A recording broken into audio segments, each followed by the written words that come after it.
Yo, this is Set with Set Media, man. I'm here to talk to you about our partner, Kalshi. Kalshi is the largest legal prediction market in the United States with over 1 million users. It's available in all 50 states. They are a real money market, people trading on what they think will happen. You can build a position and trade in and out of almost any prediction you think.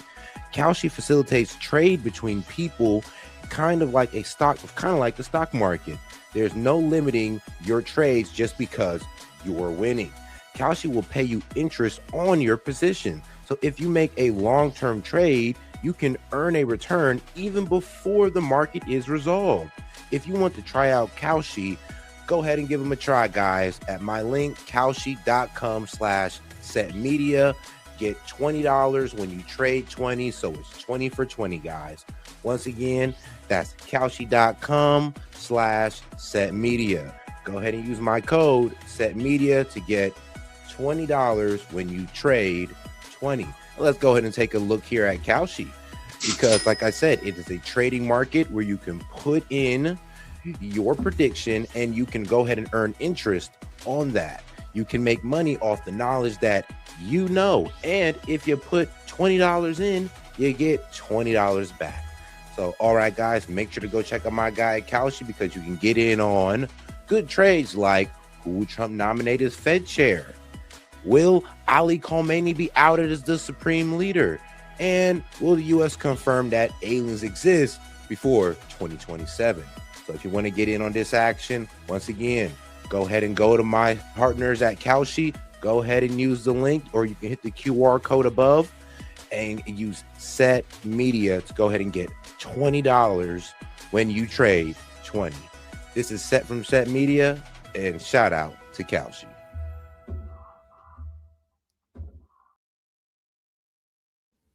Yo, and we are live. Yo, this is Set with Set Media, guys, and I'm back with another one for you. All right, guys, we're about to go ahead and get into Pete Hegseth and General Kane pretty much testifying before Congress, and let's see what they have to say, because I was looking in on it, and Pete Hegseth was getting cooked in a couple parts. But let's jump right into it, guys. Don't forget to double tap that screen and like the video. Appreciate the support, by the way. And hold on, man, let me shout some people out in the chat. What's going on, Josh? Appreciate you for pulling up. Microphone now. Okay. Yes, sir. Gentleman from Ohio, Mr. Turner is recognized. Thank you, Mr. Chairman. Secretary Hegseth, your written testimony on page 20 includes a statement concerning the importance of FISA and Section 702, which is incredibly timely because this body is going to be voting today on 702, which could be expiring this week. You state this vital tool keeps Americans safe, provides critical intelligence to our warfighters, and is subject to a rigorous system of oversight by all three branches of government to guarantee the protection of the constitutional rights of the American people. Thought I'd give you a moment to expound on that, because this is going to be very important, because there's several people who right now in this body are going to be considering their support for 702's reauthorization. Well, thank you for that opportunity, Congressman. Yes, this department strongly supports the reauthorization of FISA 702. And it is not hyperbole to say many of the most important missions we have executed could not have happened without the intelligence gathered through FISA 702. So we would urge members to support that so we can continue doing the good work of the American people. Thank you, Mr. Secretary. I appreciate your comments that Iran must never be permitted to. All right, guys. So if you want to know what FISA 702 is, it's a controversial U.S. intelligence authorizing. Oh, well, damn. Okay, hold on, guys. So yeah, it's U.S. Intelligence Authority allowing warrantless surveillance of non-citizens located abroad, often insinuating that we're going after targets, and we're trying to collect better communication for American intelligence. So pretty much what they're saying is, yeah, they want warrantless surveillance of non-citizens located abroad. Obtain a nuclear weapon. There has been many comments that have been made concerning allies. And guys, this has been around since like 2008. So like I said, it enables the government to compel U.S. Electronic communication services providers, so Google, Verizon, to turn over communications of foreign targets, including email, text, and calls. Who have not assisted or supported the effort. General Kane, there have been many allies who have been essential for us to be able to execute the functions necessary both for Midnight Hammer and for the current ongoing operation. I'd like to ask you to speak for a moment about the essential aspect of the allies that are supporting the effort. There are bases that are necessary, are forward operating facilities, both our allies in the Middle East, both our NATO allies, those in Europe, throughout. We would not be able to undertake this current operation without the use and support of facilities that we have in our bases throughout NATO, Europe, and the Middle East. If you could, for a moment, expound on the integral nature of our facilities that include those bases that are located within our allies. Well, Congressman, from a purely military standpoint, allies and alliances are important. They allow us. You did a better job than I could on articulating the importance of access, basing, and overflight considerations. Who those allies are and the quality of those alliances are left our civilian leaders, but certainly we appreciate those allies who've helped us and assisted us along the way. General, you would describe them as having been essential. Yes, sir. Because it's very important. I mean, we want to make certain that that we treat adversaries as adversaries and allies like allies, especially those that are essential. The king was here yesterday, and as he was speaking, he received a standing ovation when he implored this body to continue our support for Ukraine.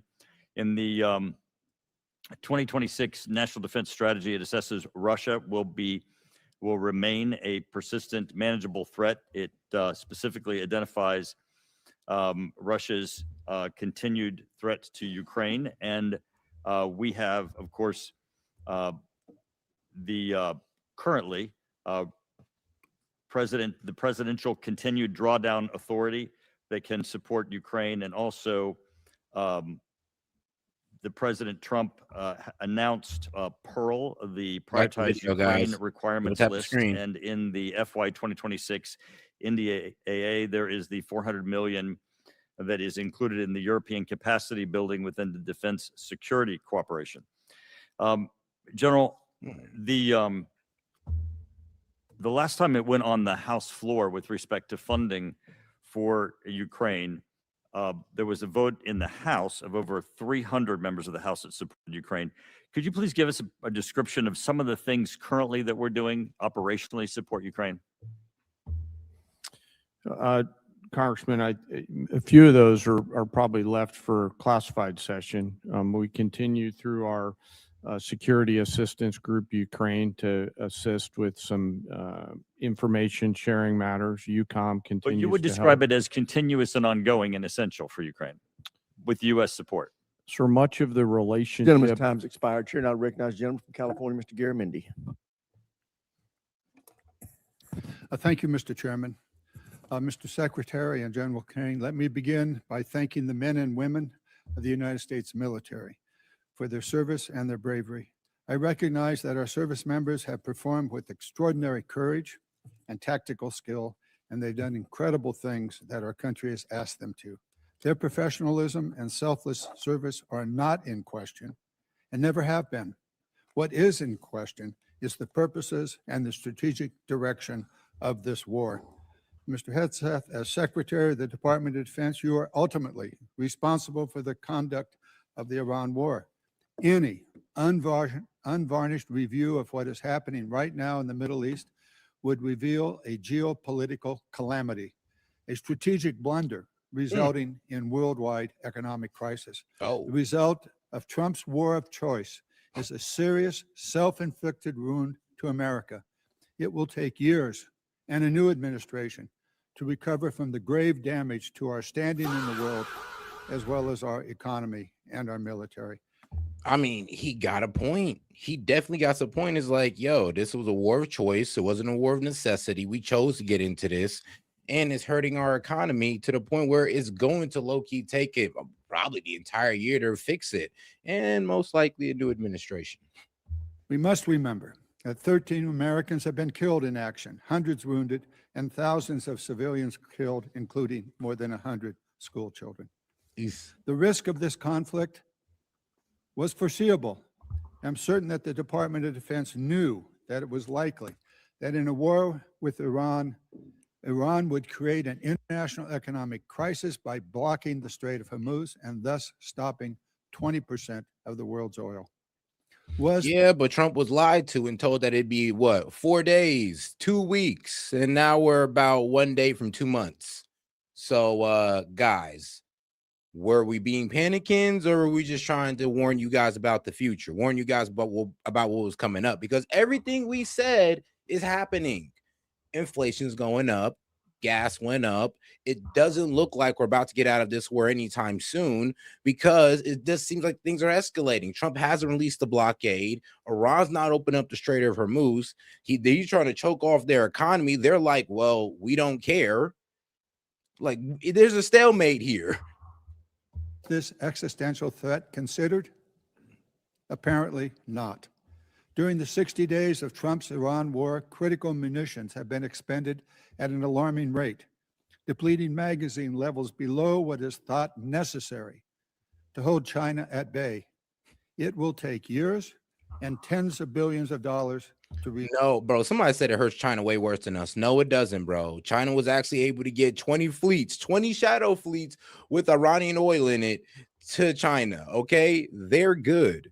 Actually, bro, they can also use a railway to China. It's going to take longer, but China can still get their oil. The problem is everybody else can't. Not everybody got that exclusive privilege like China does. And if you were paying attention to what Trump said, he said that China can go through the blockade, just don't give weapons to Iran. Stock.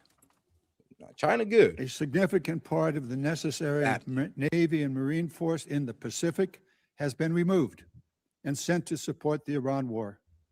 Our support of Ukraine has suffered as supplies and defense systems are diverted to the Iran war. America has lost irreplaceable aircraft, radar systems, and strategic bases have been shown to be vulnerable. The continued lengthy deployment of ships, equipment, and personnel has sacrificed readiness.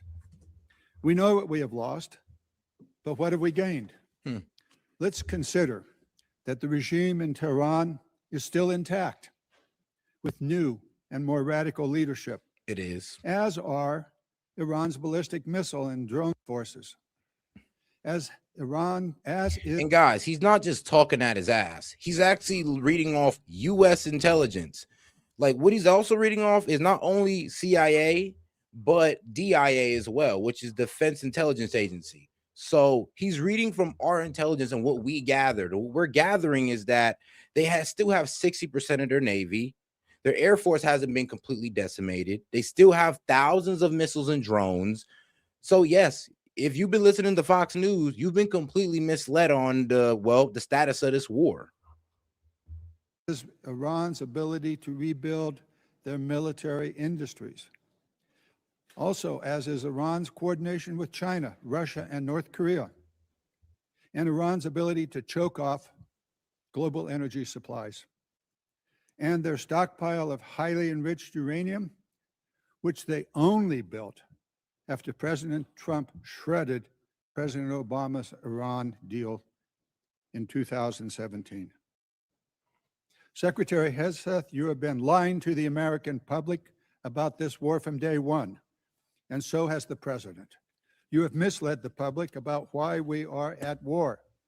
You and the president have offered ever-changing reasons for this war. You've misled the public about the progress of the war. What was it? First, it was about freeing the Iranian people. Then it was about what? Iran cannot have a bomb, which they weren't even going towards. Now it's Iran can't have any type of enrichment whatsoever. And even when we was negotiating with them about their enrichment, we moved the goalposts then. So it's like it's a very inconsistent how we deal with Iran. Actually, you know what? The only consistency we have with dealing with Iran is that we bomb them every time after we talk to them. And I always told you guys this is going to bite us in the ass, because now that we're actually trying to get them to the table, they're not trusting us. And they're also telling us we're not coming to the table until you release the naval blockade. And Trump is saying we're not releasing naval blockade until you agree to do something with your enriched uranium.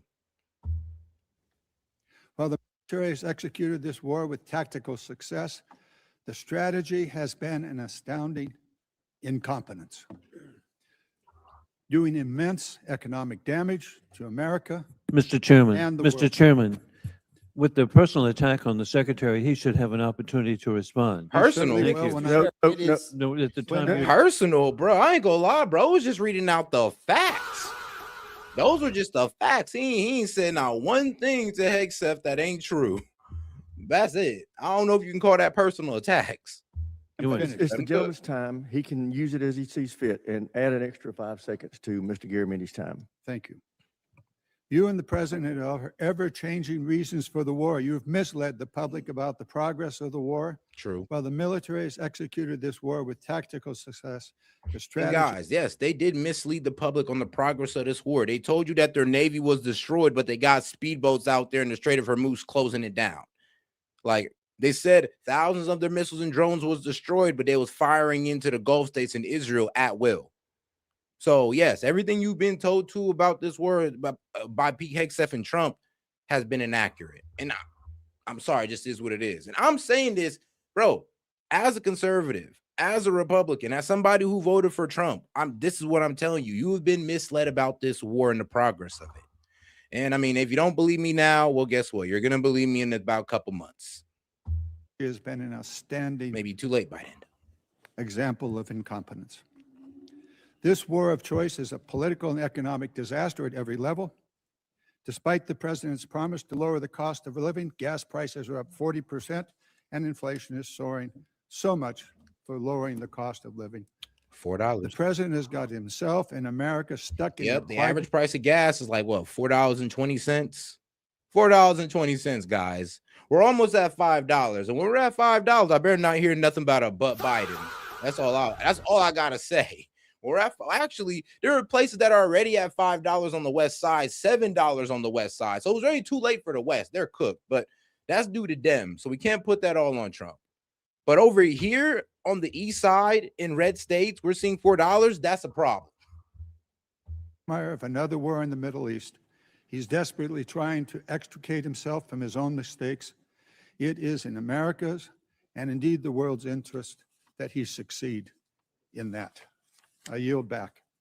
Gentleman yields back. Chair, and I recognize the gentleman from Virginia, Mr. Whitman.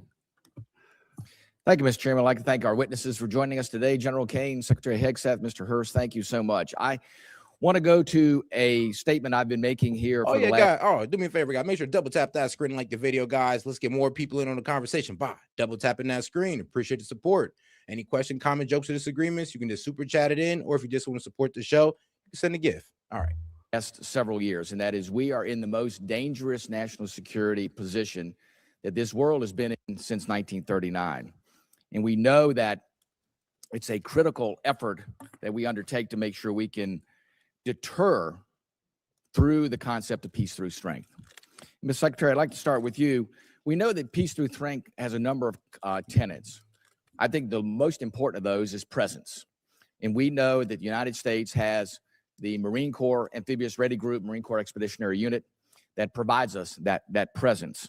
We know there are over 2,000 Marines and an aircraft combat unit that are on board those vessels, and they let us do a number of different things. That's the crisis response team that gets to go around the world. Today, as we speak, we have 3 ARGMUs that are deployed around the world. Unfortunately, that's an anomaly. It should be standard. Secretary Hegseth, the president and the combatant commanders need maximum flexibility to respond in multiple places at multiple times to combat and deter these threats. I just want to get your perspective on your goal to make sure we have a persistent 3.0 ARGMU presence and to look at how are we going to make sure through our shipbuilding plans that we assure that we have the adequate number of amphibs that are being built. I think that number is probably right around 40. And then what are we going to do to make sure too that the A-sub-O, the operational availability, is going to be at the level where we can maintain an ARGMU 3.0 with the effort we have to put in to maintain these ships? So thank you for the question, the substantive question. Ultimately, we support 3.0 ARGMU. That presence right now gives us a lot of flexibility. And this budget supports moving in that direction to ensure that this administration and future administrations have that kind of strategic flexibility with the incredible capabilities the ARGMU provides. We saw it in Southern Spear, we saw it on the Maduro raid, we see it right now. It's a persistent capability. So I think you'll find our shipbuilding investments to meet that as well. But if I may, sure. I didn't get a chance. I didn't see a question in the statement from the congressman.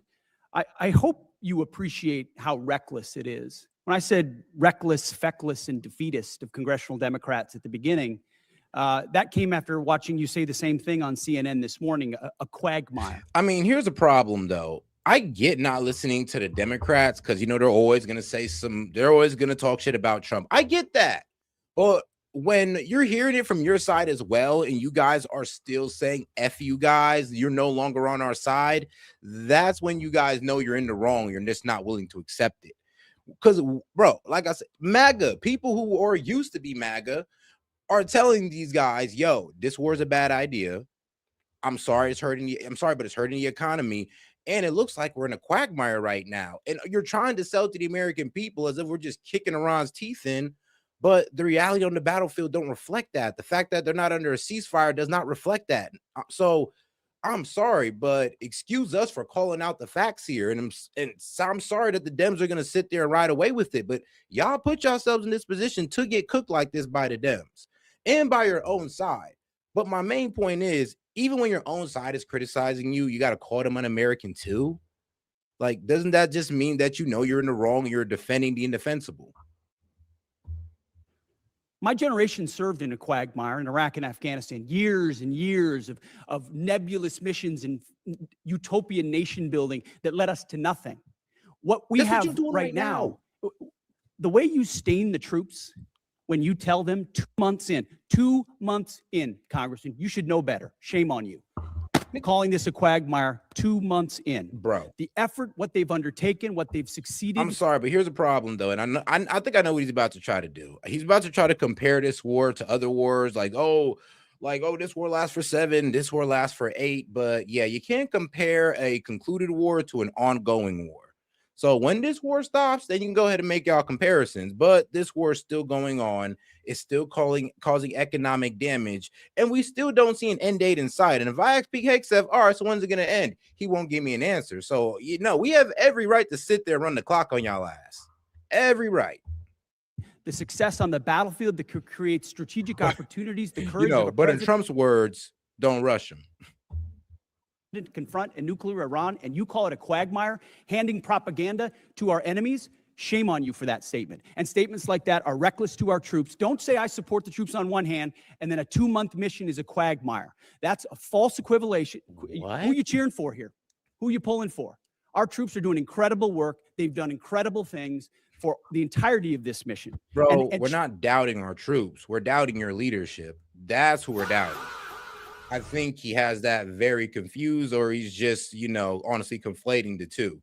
So, Hegseth, we doubt your leadership. We doubt the way, like how you walked into this war with all the intelligence in the world telling you not to. We don't doubt our troops. Our troops are the best. They're the best in the world. Like, God bless them. But we don't trust you. We're doubting your leadership, your competency, not our troops. Don't get it confused. Achieved incredible battlefield successes, and you sit there and go on TV for your clickbait about quagmires.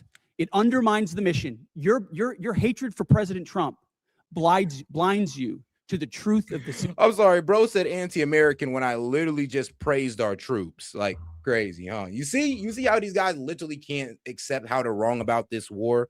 Bro said he drives a truck and he's willing to take the high prices. And I'm just like, bro, I'm sorry, but you're supposed to be an American. You're supposed to think about the average American. And the average American is telling you that they're getting crushed by this. And you're talking about, oh, well, I'm doing okay.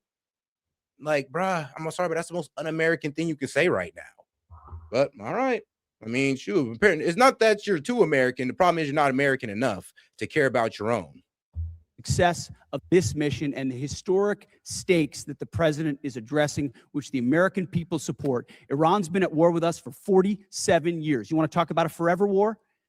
For 2 months, this president has stared them down. He's going to get a better deal than anyone ever has and ensure that Iran never has a nuclear weapon. I know the American people support that mission, despite your loose talk and words. The problem is, look, if Iran was going towards a nuclear weapon and we had the intelligence saying that they were, I would be in support of this war.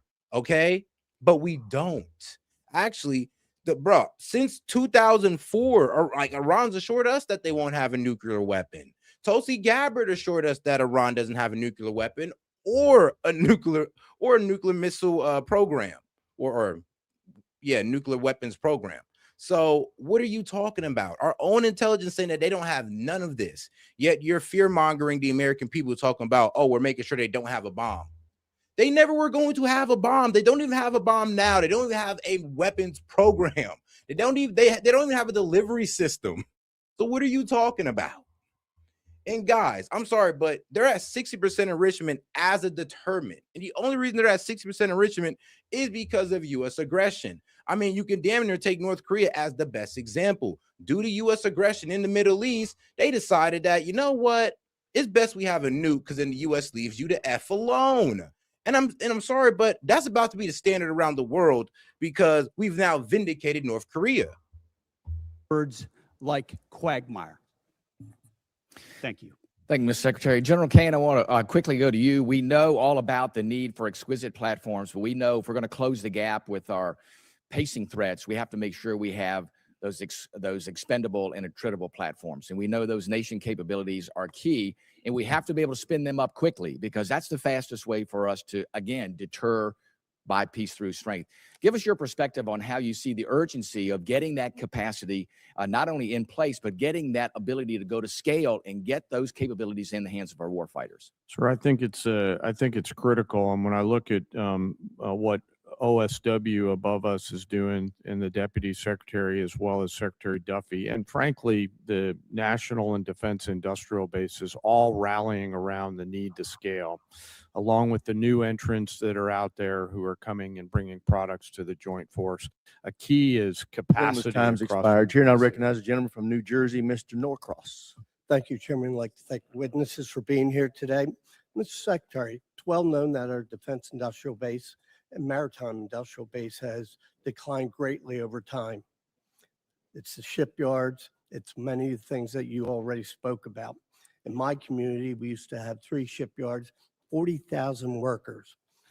We've lost that critical job skills there and 40,000 people who know how to do it.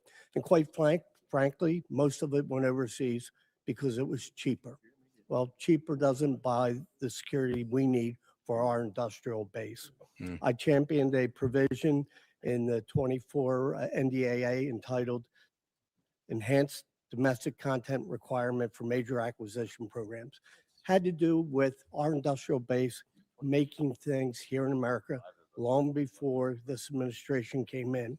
The goal was to strengthen our supply chains and have that critical. Oh, God, make sure to double tap that screen like the video, guys. Let's get more people on the conversation by double tapping that screen, and appreciate the support. If you have any question, comment, jokes, or disagreements, I'll be happy to read it out loud and engage with it. Just $2 and up, or you can just say something, I don't know, dumb in the chat, and I might catch it. You might get a reaction then, but I don't think you want that type of reaction. Oversight, push for greater investments, much of what you're doing now on these major defense acquisition programs. So we passed that in a bipartisan manner because we knew that this was critical and things can happen. Lo and behold, here we are.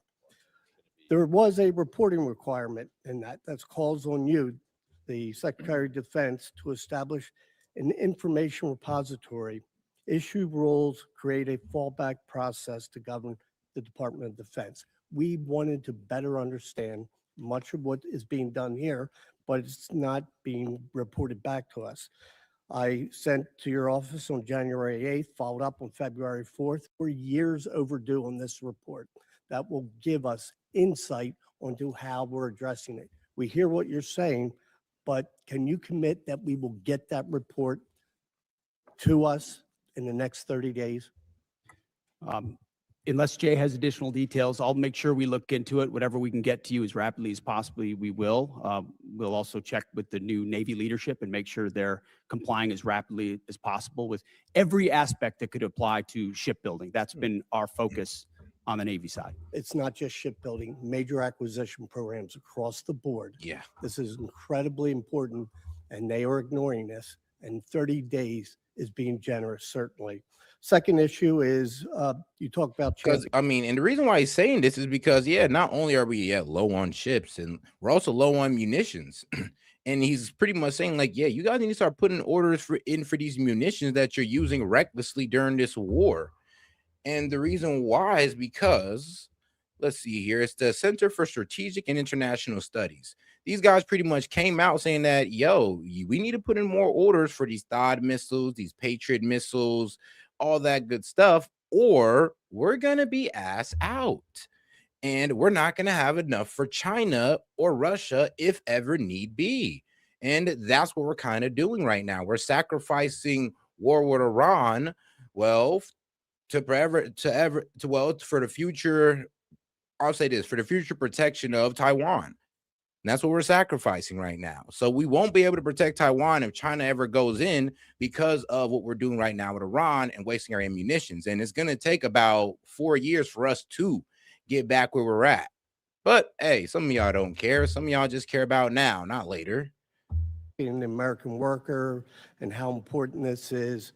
Yet in a Really more memo on forward thinkers. April 9th, you terminate all the collective bargaining agreements across the DOD, taking away from hundreds of thousands of workers at DOD their collective bargaining rights that they voted for. There was nothing to indicate there were any issues with any of the bargaining agreements, yet you decided to take away from them. Over the last few years, we have increased the wages for those war fighters, incredibly important. This year, up to 7%. Yet on the other side of this, you talk about supercharging the defense industrial base. We are in this. How do you go and say, yes, we support the war fighters? They can't do their job unless we are building things that they can use. Yet no evidence to prove that these collective bargaining agreements were a problem anywhere across the Department of Defense under Democrat and Republican administrations. How do you kind of square that circle that you care about this, yet you take away their voice in the job? Well, certainly, sir, the great workers that whether they're contractors or DOD civilians that do the important work for us, the great ones are going to stay. And we've invested more in merit bonuses for civilians than any administration previous. So if you're doing great work, you're going to stay and you're going to have even more opportunities. But with our ear to the ground in those shipyards and other factory floors, there were issues with collective bargaining, which led to restrictions to the workforce and our ability to move faster. If I may, And in that case, we made the decision to provide additional flexibility. I don't know. Maybe instead of getting into war, your guys should have been focused on building infrastructure so we could start building up ammunition, you know, giving jobs to the American people and all that good stuff. I don't know. Maybe y'all could have focused on building infrastructure instead of getting into a war to now where we actually do need to build up our infrastructure. Kind of seems like you put the cart before the horse there. You didn't That we take it can move away from the faster. shipyard workers. You took away from Department of Defense employers where there hasn't been any issues. Let's be clear. Those are independent contractors and they have their collective bargaining agreements, the ones that work for you.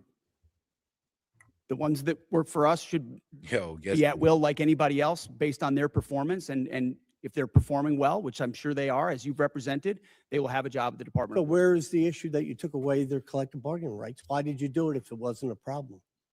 Well, I stated up front, it has been a problem. There are plenty of cases, whether it's contract or inside our own department, where collective bargaining had led to arrangements and agreements, employees at the point of their impact. That's what we were focusing on, and that's why we made the change, which we very much stand behind. Well, I yield back. Gentleman yields back to you, and I recognize the gentlelady from New York, Ms. Stefanik. Thank you, Mr. Chairman. Secretary Seth, I appreciate the department and the administration's focus on expansion and innovation in the defense industrial base. That's particularly important for emerging technologies. For years on this committee, my office has led the effort to ban the procurement of Chinese communist drones, which pose a significant national security threat. And last year, after years of work, this committee finally passed my Countering CCP Drones Act, or Section 1709 of the NDAA, which was fully implemented in December. How does the FY27 budget scale domestic production and deployment of drone systems to ensure the U.S. has the decisive advantage against our U.S. enemies? Well, thank you for the question. First of all, thank you for your work on that. Critically important. When you look under the hood of the ways in which China is trying to use critical elements of our defense industrial base and supply chain against us, or capabilities in the future that could hamstring us with options for a future president, it's staggering. So Yeah, I know. Maybe that's why y'all should, focus on upping up y'all critical mineral games. Like maybe y'all should have focused on that. The critical minerals that we need for our technology and our defense system. Yeah, maybe y'all should have focused on securing that, mining more of that. We have a whole lot of it in the U.S. that we just don't mine right now. We're starting to, but we haven't really did it at a high capacity. So here's the problem. Like I said, it seems like we put the cart before the horse, because all of this stuff that they're talking about, we should have did it before we got into any type of conflict. But look, man, we did it for Israel apparently, because this is definitely a rush job. Because look at all the stuff that we need. Look at all the critical minerals that we're missing that China can actually hold away from us, and they're an ally of Iran. Do you see how dumb this is? But China, they're getting affected the most, Set. I'm sorry, but China can cut us off at the knees at any moment. drones is one that not only have we recognized, but thanks to your leadership and the leadership of others, we are supercharging in this budget, conservatively $54 billion in drone. And my main point is we should have focused more on pretty much producing and refining rare earth minerals than trying to get into a war with Iran. And I'm gonna be real with you, that have worked out for us like across the board, not just military wise, but economic wise, job wise. I mean, guys, there is really no excuse for this war, and I'm gonna be honest with you, there's no benefit either. I know what you guys are saying in the chat. What a yell death to America to us. You don't even know why they say that, do you? Like, the people who say that are actually is completely ignorant of the history of America and Iran and how we've interfered in their government, supported Saddam in the war against them, and also helped them, Saddam gassed them as well. And what, are they supposed to love us for that? Do you hear yourself, bro? But, oh, you didn't know that, did you? All right, then. Drone dominance and counter UAS. Jay just slid me a piece of paper. If you add it all up, it could be closer to $74 billion.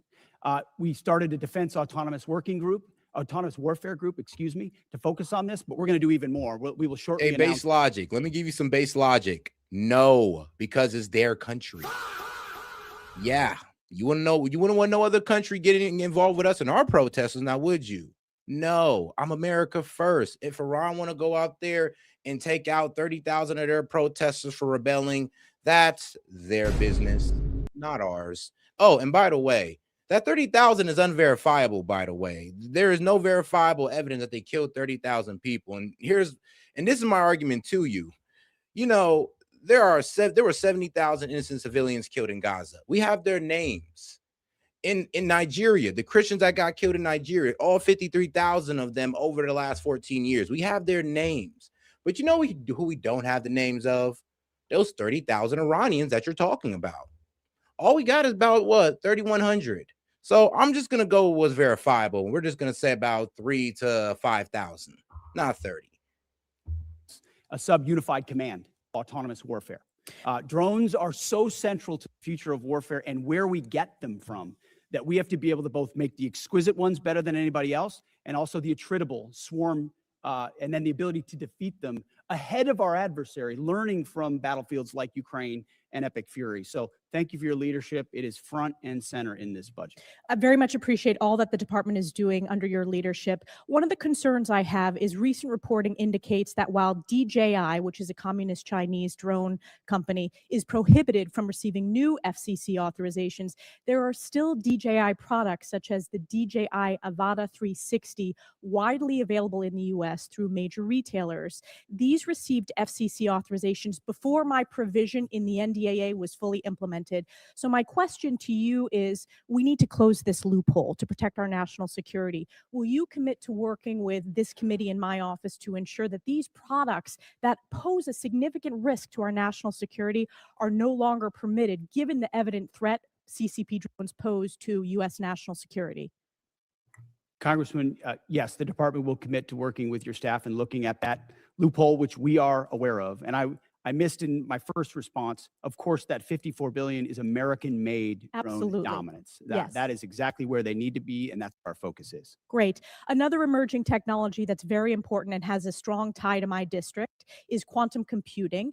China continues to invest heavily in quantum computing, sensing, and secure communications for military advantage. I represent right. Rome So Air let's Force. put you on the spot then. All right. So what don't I know about the past then? Because everything I stated was pretty accurate about Operation Ajax to overthrow a democratically elected president of Iran who was pretty much trying to make their oil work for their people. But instead, through Operation Ajax, a CIA operation, we overthrew that guy, put in the Shah, who was actually an authoritarian, also had a secret police like the IRGC, by the way, and was terrorizing the Iranian people. They revolted against the guy that we put in. And guess what? Then Ayatollah Khomeini came in. And you know who greenlighted him? We did, because France bought him in. They said, hey, here's a guy that we can use to replace the Shah since the Iranian people don't want him no more. And what happened?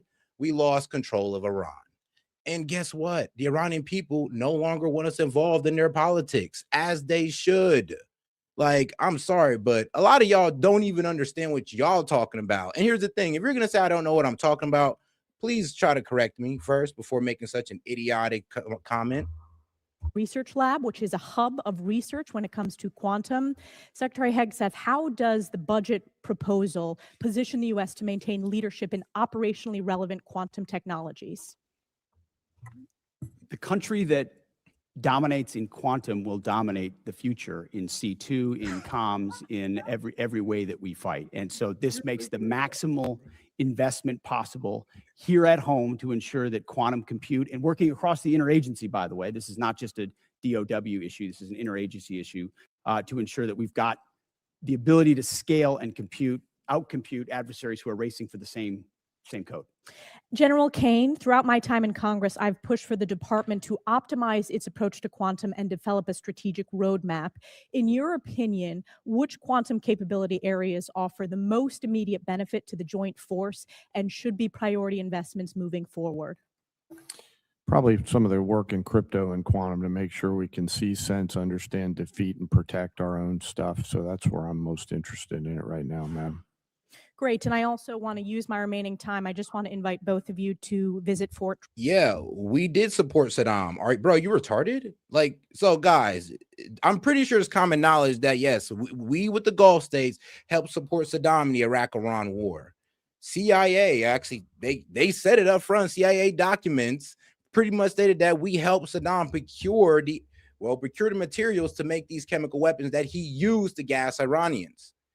And Iranians know that we did this. So, I mean, what are you talking about, bro? You just don't know anything. Home of the 10th Mountain Division, most deployed division in the U.S. Army since 9/11. In the first Trump administration, I had the honor of hosting President Trump, where he signed the NDAA in my district, and it's been a privilege to represent them. So encourage you to visit that installation before the end of this year. Thank you very much, and I yield back. Gentlelady yields back. Chair now recognizes the gentleman from Massachusetts, Mr. Moulton. Thank you very much, Mr. Chairman. Mr. Secretary, you and I agree that Iran is a national security threat to us and our allies. Now, earlier you called us feckless for questioning your war. Do you think Congress was smart or feckless when it failed to ask tough questions of the Bush administration and gave them a blank check for Iraq? Well, if you're trying to compare this war to the Iraq I'm just asking war, if you think it was the president smart or was the first feckless. one to call a stupid war, then it's a false comparison. Okay, well, probably a good idea to ask tough questions. So let me just ask you a few questions. Did you advise the president that we should attack Iran? We were, first of all, in this position in the cabinet, we never talk about what we would advise the president to do or Well, not. do you to think do, the but president or I've been you in deserve more? I've been in every. You know, so funny. A story did come out about J.D. Vance being mad at Pete Hegseth, saying that he misled Iran on the results of the Iran war. Oh yeah, and because people don't know, let me go ahead and put it up for you because a lot of people don't know this. But yes, Saddam Hussein's weapons of mass destruction program was built primarily through technology, materials, and precursor chemicals sold by numerous foreign firms, mostly Western European, particularly Germany and Soviet, during the 1970s and in the 1980s, while the U.S. provided intelligence and dual-use technology during the Iran and Iraq War. The bulk of chemical weapon precursors came from private firms, which Germany supplied over 100 tons. So, like I said, U.S. provided intelligence and dual use. We help them pretty much gas Iranians. You don't think they know that? You don't know that, but they sure do. You may have forgot, but they sure didn't. I mean, they probably got dead family members from that day. So, yeah. Every meeting. I understand with that, the Mr. chairman and Secretary. everybody else as those Mr. Secretary, critical I'm asking decisions the were questions. made, and he got every perspective possible when it came. I'm to just making asking what your perspective is. Are you afraid to take ownership of this? Do you Well, think it was a good idea or not? as I've consulted the president, do I think it's a good idea to confront a nuclear bomb To start in this the war. hands of the? Imagine what the world would look like right now if Iran had a nuclear weapon. Okay, so let's Just imagine. which, by the way, if they had every one, which the previous Obama deal was administration, going to allow them including to the first No, Trump. it wasn't actually. Wow, that's the most retarded statement ever. Look, imagine Iran with a nuclear weapon. First off, they never had a nuclear weapon, so we don't even got to imagine it. And also, the JCPOA actually kept them at 3.6%. They were actually abiding by the inspections, and it was supposed to be a 15-year contract that we pulled out of in 2018. And you're going like, well, said, why are they at 60%? Because we've aggressed towards them from 2018 to 2020. And I've said this like a million times, but we committed 3 acts of aggressions. We went out, we got out of the JCPOA. We imposed the sanctions back on them. We labeled the IRGC a terrorist group. And we also killed General Qasem Soleimani. And that was from 2018 to 2020. And by 2021, there was at 60% enrichment. Why? Because of U.S. aggression. So guess what? If Trump was to stay in the JCPOA, we still have the IAEA on the ground, inspectors making sure they stay at that 3.6% enriched uranium and make sure the stockpiles are at the correct levels. And everything would have been good. But as soon as Trump ripped out of that, it led us to this path right here to today. Administration they had one. prevented them from having a nuclear weapon. So listen, how is this war going? Do you think we're winning? Militarily on the battlefield, it's been an astounding military success. No, but are we winning the war? Absolutely. Okay, so do you call Iran closing the Never Strait of said that. Hormuz winning? Well, I would say the blockade. I'm sorry, but some of y'all are dumb in the chat. Someone say, so like Iran said they're building nukes. Iran never said that. Actually, if you knew anything, you would know that they have a religious fatwa saying that it's a sin against God to build nukes by their Ayatollah. You know, they're the religious leader that they revere oh so much.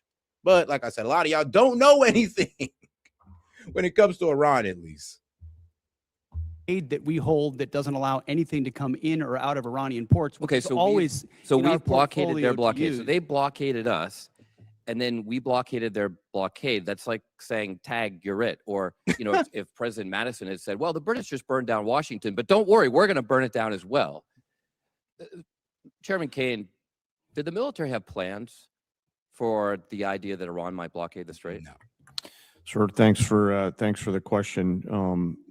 I'll answer it this way. You know, in this job, I have to maintain trust with a variety of constituents. to Okay, I'm include just the president. asking if the military Yes, had sir. We, plans. as always, my point in this is, as I explain the role, my point in this is we always offer a full range of military options that are carefully considered with the associated risks with those options and the consideration. Oh, guys, make sure y'all double tap that screen and like the video, guys. Let's get more people on the conversation by double tapping that screen. And any question, comment, jokes, or disagreements, you can go ahead and send in the super chat. I'll be happy to post it on the screen, read it out loud, or you can just send a gift to support the show.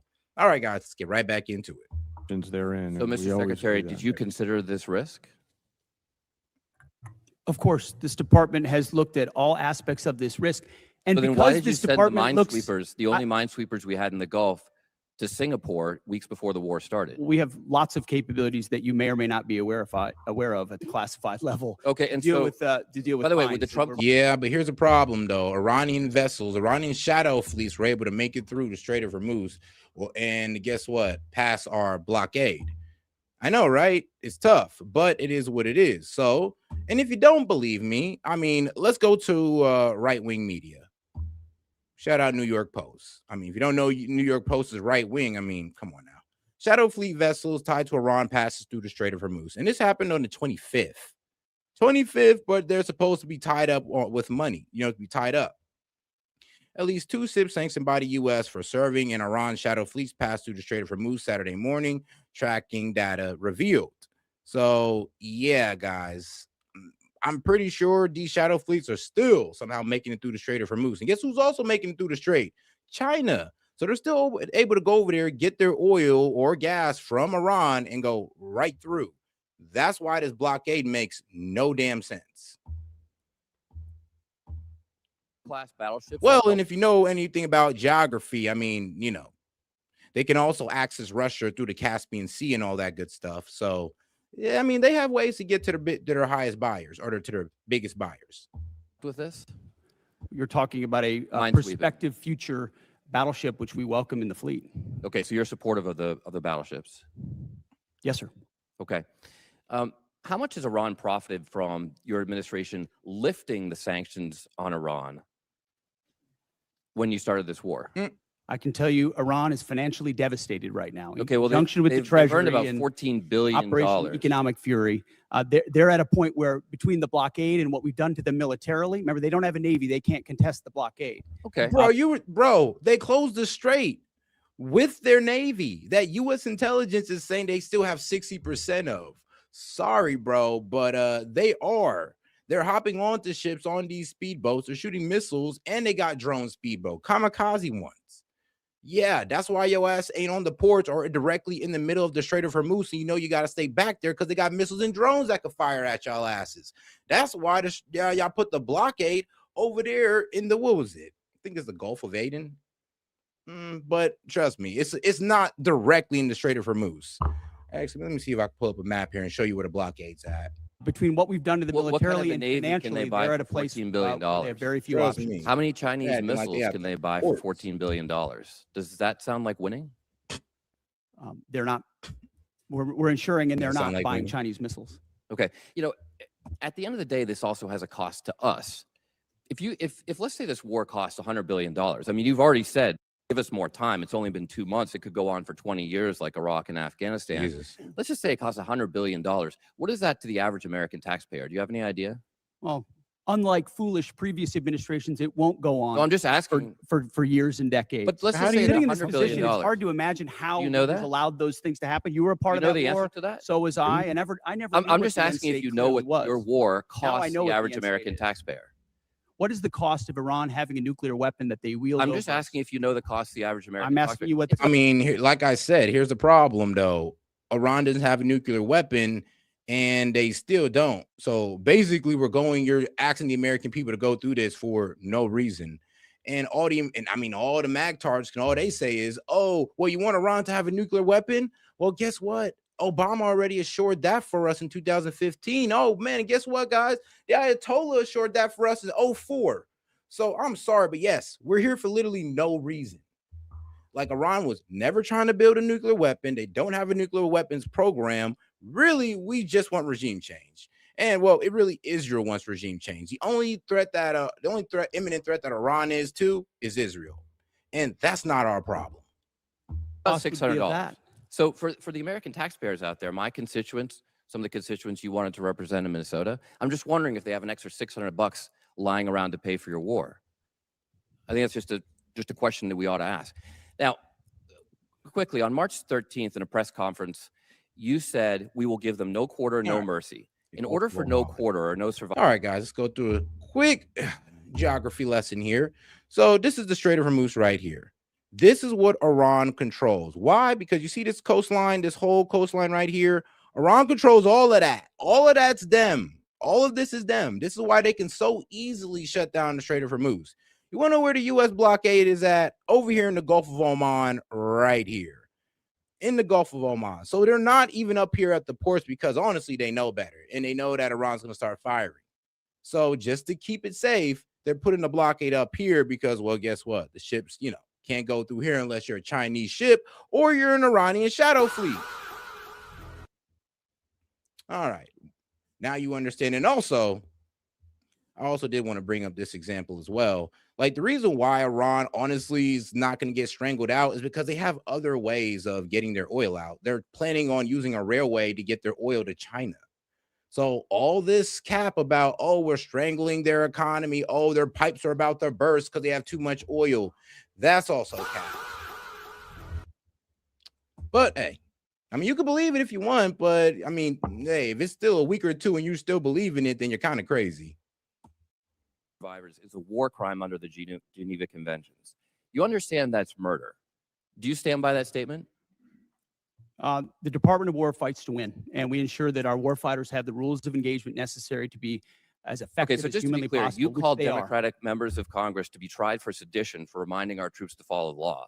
But when you tell them to commit a war crime, you stand by yourself. For insinuating that the Congratulations, laws that Mr. we're giving them are Gentleman's unlawful. time's What a expired. great Chair, guy. and I recognize the gentleman from Tennessee, Dr. Desjardins. Thank you, Mr. Chairman, and I thank our witnesses for being here today. And I'd like to thank you for your commitment to our advancement in space, Golden Dome, and nuclear modernization, all which are critical. And also, I understand we're going to start some reproduction of the MQ-9 Reaper drones, which you, Mr. Secretary, and Ms. Secretary share my great state of Tennessee, and we know the 118th Air Wing of the National Guard operates very field and conduct many of these missions, and they do so with great precision. So thank you for that. Secretary Hegseth, you commissioned as an infantry officer in the U.S. Army National Guard in 2003. You've been deployed to Iraq, Afghanistan, Guantanamo Bay. You have been awarded 2 Bronze Stars, the Combat Infantryman Badge, Joint Commendation Medals, 2 Army Commendation Medals, among other recognitions. You have seen military actions from both an operational and service member perspective. Have you ever seen operations with the scope and scale and complexity of Midnight Hammer? Yo, hey, nah, that is crazy, dog. You know we've been admitted to that, right? Like U.S. CENTCOM admitted that, yes, that Tomahawk came from us. We bombed that girls' school. That is no longer like arguable. That's no longer debatable. Like we've already owned up to it. I hope you know this. Like, man, bro, you are months behind at this point. Operation Absolute Resolve. That's not even a debatable topic anymore. Thank you for the question, Mr. Congressman. Not only have I not seen missions like that, but if you earnestly go into our formations right now, and you talk to colonels and majors and staff sergeants and 2-star generals, and you ask them about the environment of our military right now and its capabilities right now, compared to under the Biden administration, under Obama, they will tell you it is night and day. Even the ranking member acknowledged that the troops performed incredibly well over the past 15 months and have demonstrated to the world. These are not new troops in a lot of cases. These are the same troops with new leadership under President Trump, who gives them every authority, under a department that ensures they have what they need. I have operators looking at me saying, for the first time ever, we have everything we need to Really? Y'all accomplish still the believe mission, that? both in equipment. No, there's really still people in here that believe that, you know, the missile that hit the girls' school came from Iran. Y'all still believe that? Oh my God, bro. I'm sorry, but go ahead and Google it. ChatGPT. We've admitted to hitting that school already, guys. I'm sorry, but we've done this weeks ago. You are extremely behind, but I'll go ahead and I'll pull it up for you. And in authorities. That matters when you go 37 hours around the world for Midnight Hammers. That matters when you go downtown in Venezuela and grab the indicted dictator of a country in the middle of the night in the most fortified location. That matters at the outset of the Iran conflict. It matters during Operation Rough Rider, which there's a reason why the Houthis aren't on the in this fight right now, because they experienced 50 days of the American military under President Trump. That matters in the Caribbean in our fight against designated terror organizations. this military is unleashed, and morale is at a level that this country has not seen for decades and decades. All right, let me go ahead and read this off for you guys, because this is crazy how some of y'all don't know this.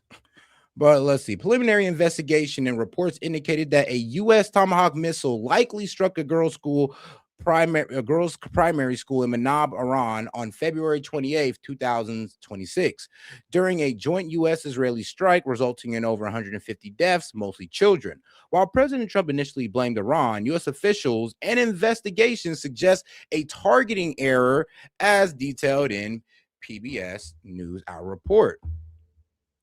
Let's see here, Taipei school was struck with reports indicating it was adjacent to an Islamic Revolutionary Guard Corps naval base, which is true. They got old intel.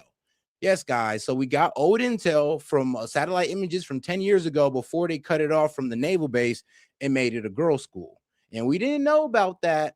So we ended up bombing it, thinking it was a naval base, but we ran on old information that we most likely got from the Israelis.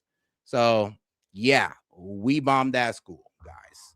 Yeah.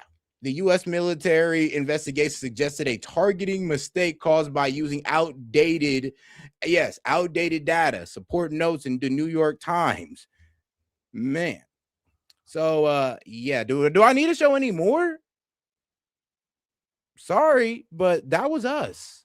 And it's not even debatable anymore. So if you're still debating it in the chat, then I'm sorry, but you're delusional. You just don't want to accept what we did. And I get that. It's a horrible thing that we did, but you got to get down with it. This is what war brings, and this is why nobody wanted to get into it. And when people say, yes, we bombed a bunch of girls, yes, that's because we did.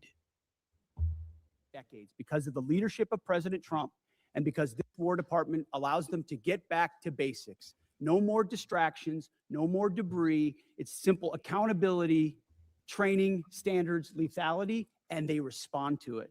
And it's that response that's manifest in highly and historic successful military operations led by our incredible joint force, who are grateful to have a commander-in-chief that has their back. I can tell you for that, our nation, myself, and all of us are incredibly grateful. Secretary Hegseth and General Kane, with your vision and steadfast commitment to our nation's service members, you have both overseen the beginning of a generational transformation of our armed services.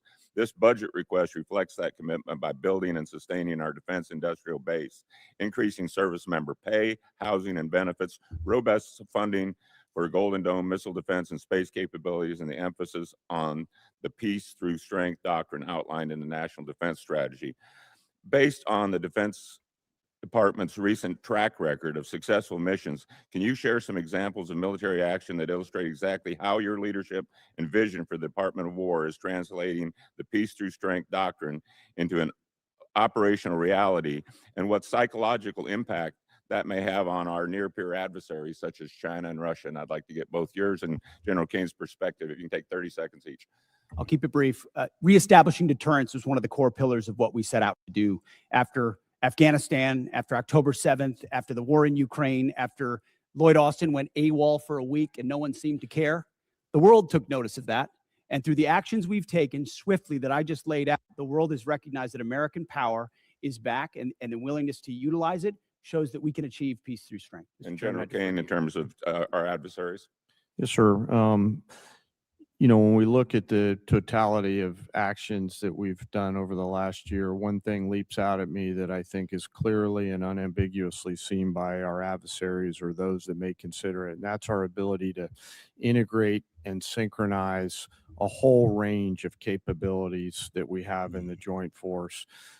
Information, cyber, deception, jamming, air power, sea power, land power, et cetera. And I think that ability, and I'm so proud of our joint force, those young. Gentleman's time's expired. Chair, and I recognize the gentleman from California, Mr. Carbajal.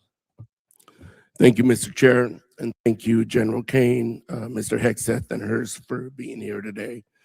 I associate myself with the comments of Ranking Member Smith and Mr. Garamendi, so that I won't repeat a lot of what has been said.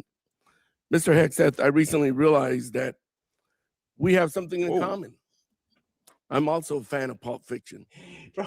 And no, the movie is not an accurate portrayal of the Bible. Hey, yo. You know what I'm talking I'm sorry. I just seen somebody's profile pic. I'm like, the swastika in the Israeli flag is crazy work, bro.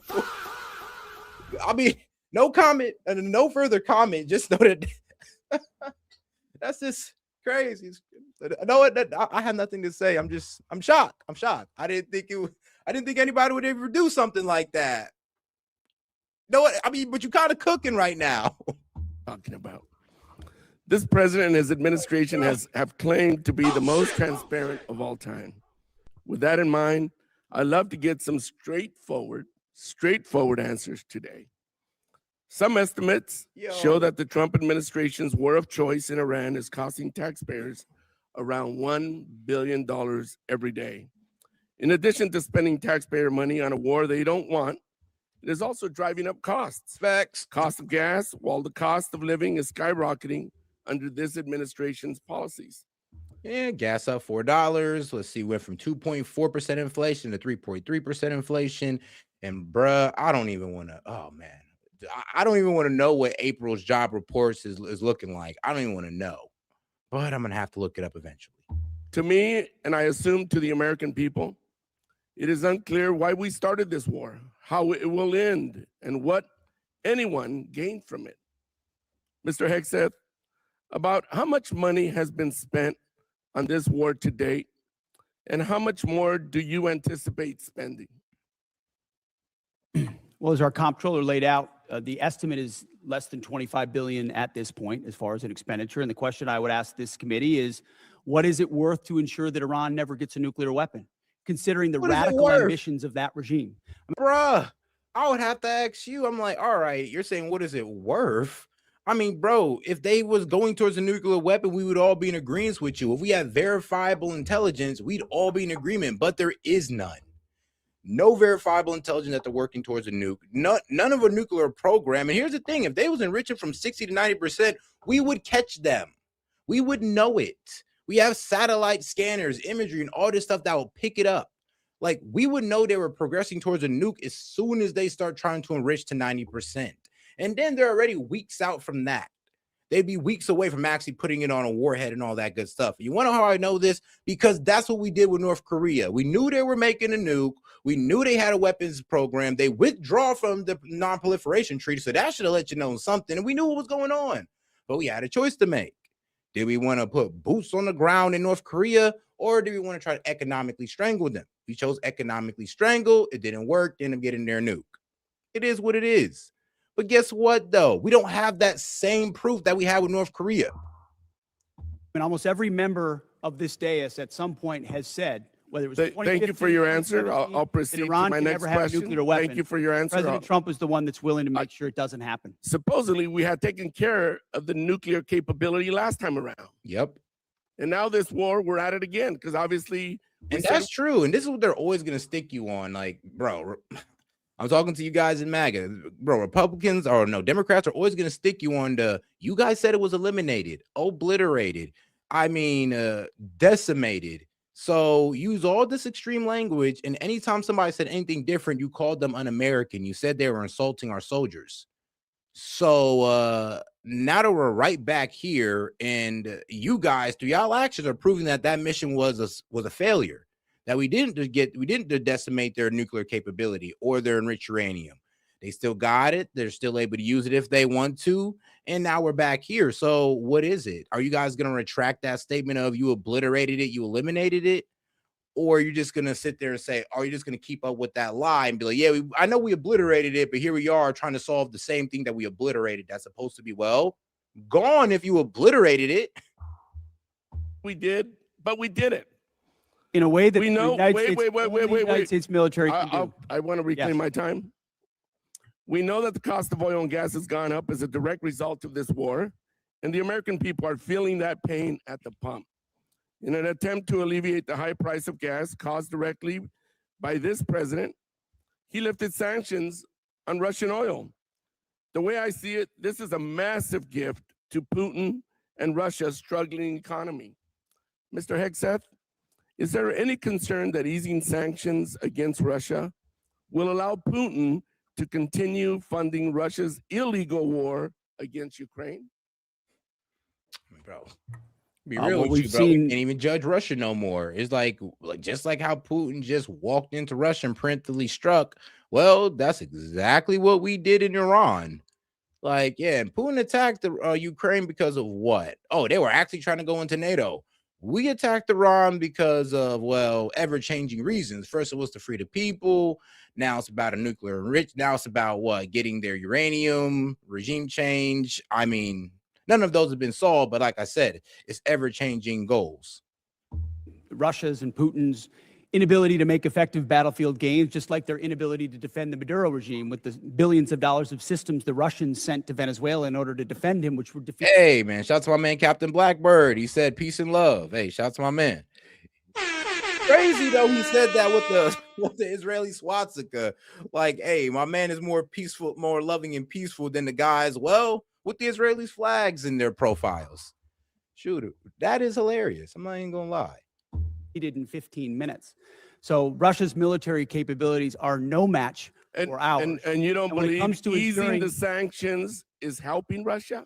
Well, we have the best energy team in the planet at It's just a President's yes or White no. House. We're It's going to just a- ensure that this is not deja vu. It's a simple yes or I no. understand the energy dominance that this administration has unleashed. All right. Well, through I'll our proceed all to of my the next above question. strategy. Last week, it was announced that the Department of Defense is no longer requiring service members to get their annual flu shot.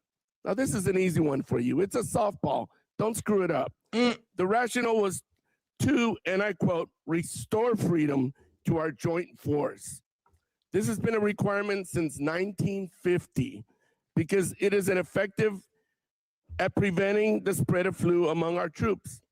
It's not some new woke requirement as you like to lean on for much of your rhetoric.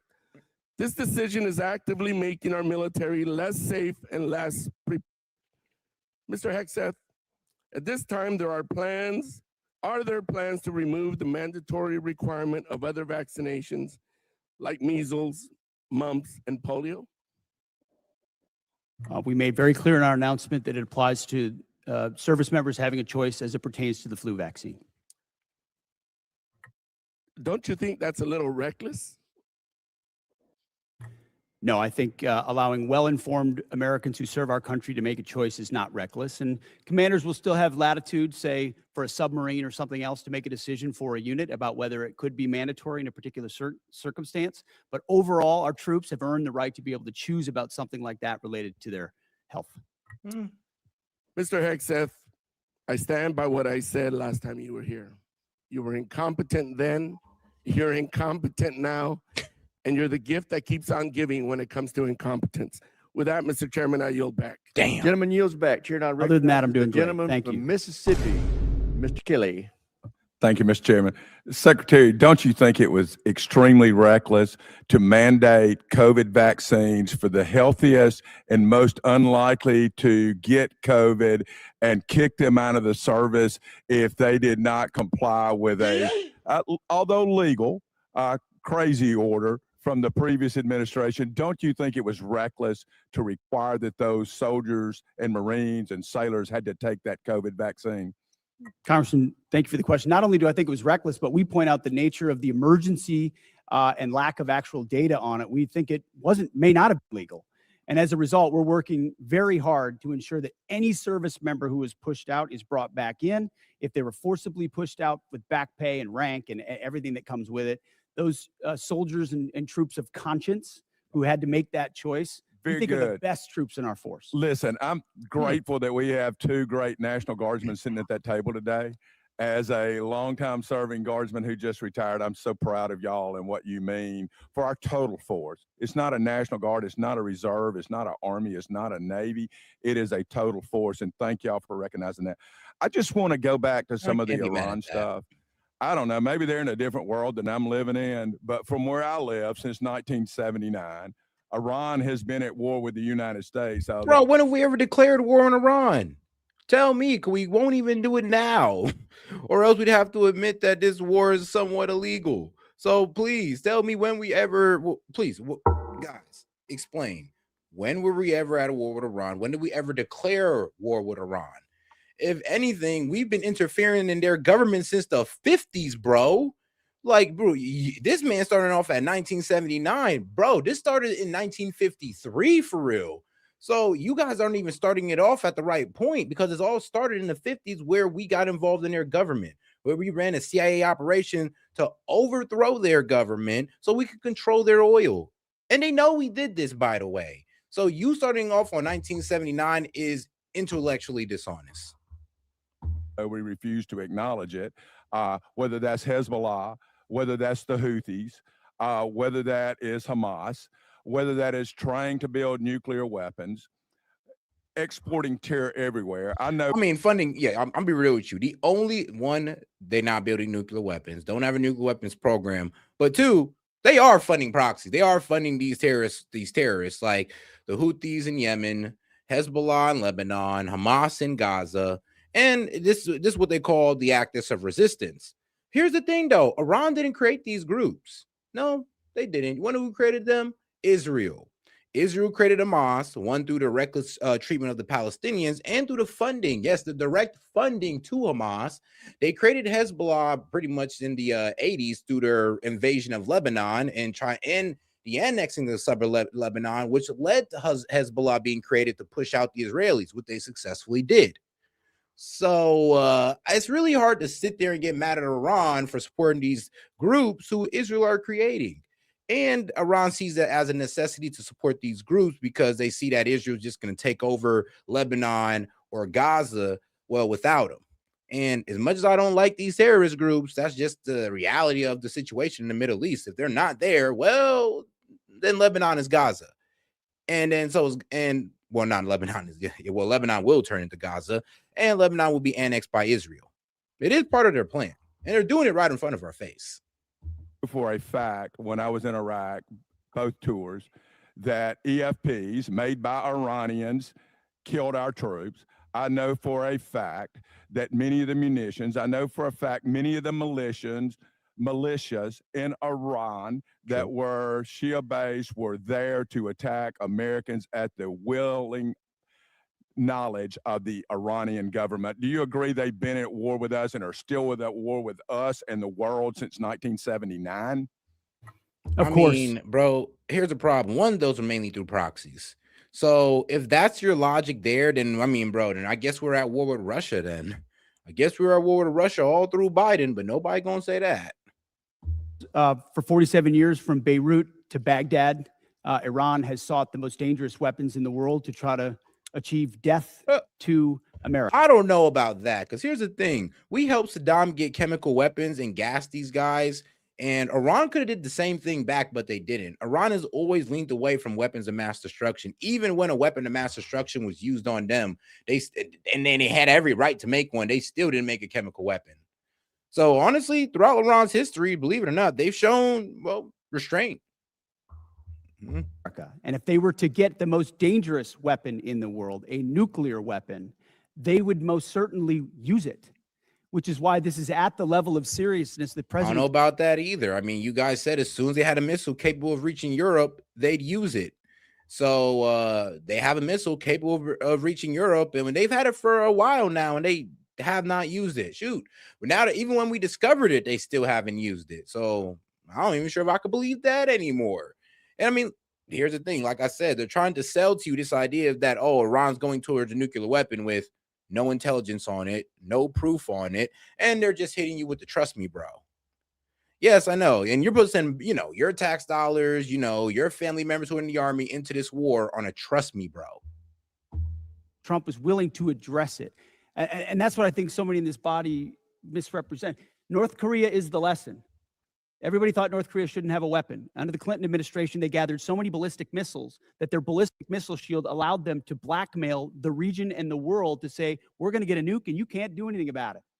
Under this administration, them weakened by the 12-day war and what happened with Midnight Hammer, the president made a bold choice on behalf of the American people to say never will Iran, with their view of death to America and death to Israel, have a nuclear weapon, because if they have it, they'll use it.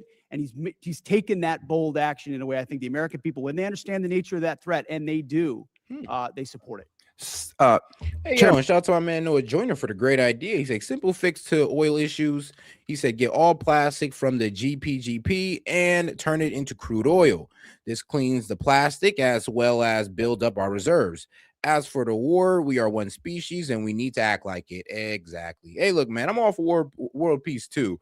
But as soon as you talk like that, they're like, what, you want to get along with the Islamists? And I'm just like, I mean, first off, y'all don't even know enough about their culture to speak on it. That's the worst part about some of these guys who hate Islam. It's like you will literally sit there with one of these guys and they'll get everything wrong about this religion. When you correct them, I mean, bro, they're just so sold into it. It's like, I don't know, it's part of their identity to hate Islam and be a Christian at the same time, which is crazy, by the way, to be a hateful Christian, but it is what it is. Oh, well, the KKK is there, so it makes sense. McCain. Wow, I've been around a long time. Can any other military in the history of the world pull off Venezuela, Midnight Hammer, and Epic Fury the way that our great warriors that defend and project power for our nation? Are you aware of any other nation in the history of the world that could have done that? I'm not sure, and I remain very proud of the joint force. Shout out to guest dude. He said, what's with all the actual Indian bots lately? You think Vivette Patel and Vance's wife called their families in? Like, bro. Like they hit up the phone like, bring the Jeets. We need more Jeets on the live streams. Like, bro, and I get it, man. They got a war to sell. Also say we're a learning organization and we're going to continue to look at the things that go right in any operations that we're tasked to do, and we're going to get better every day. So we do not want to sit on the successes and assume future successes. We owe it to the nation and to the citizens to constantly improve no matter how well something goes. So I'm incredibly proud of the joint force.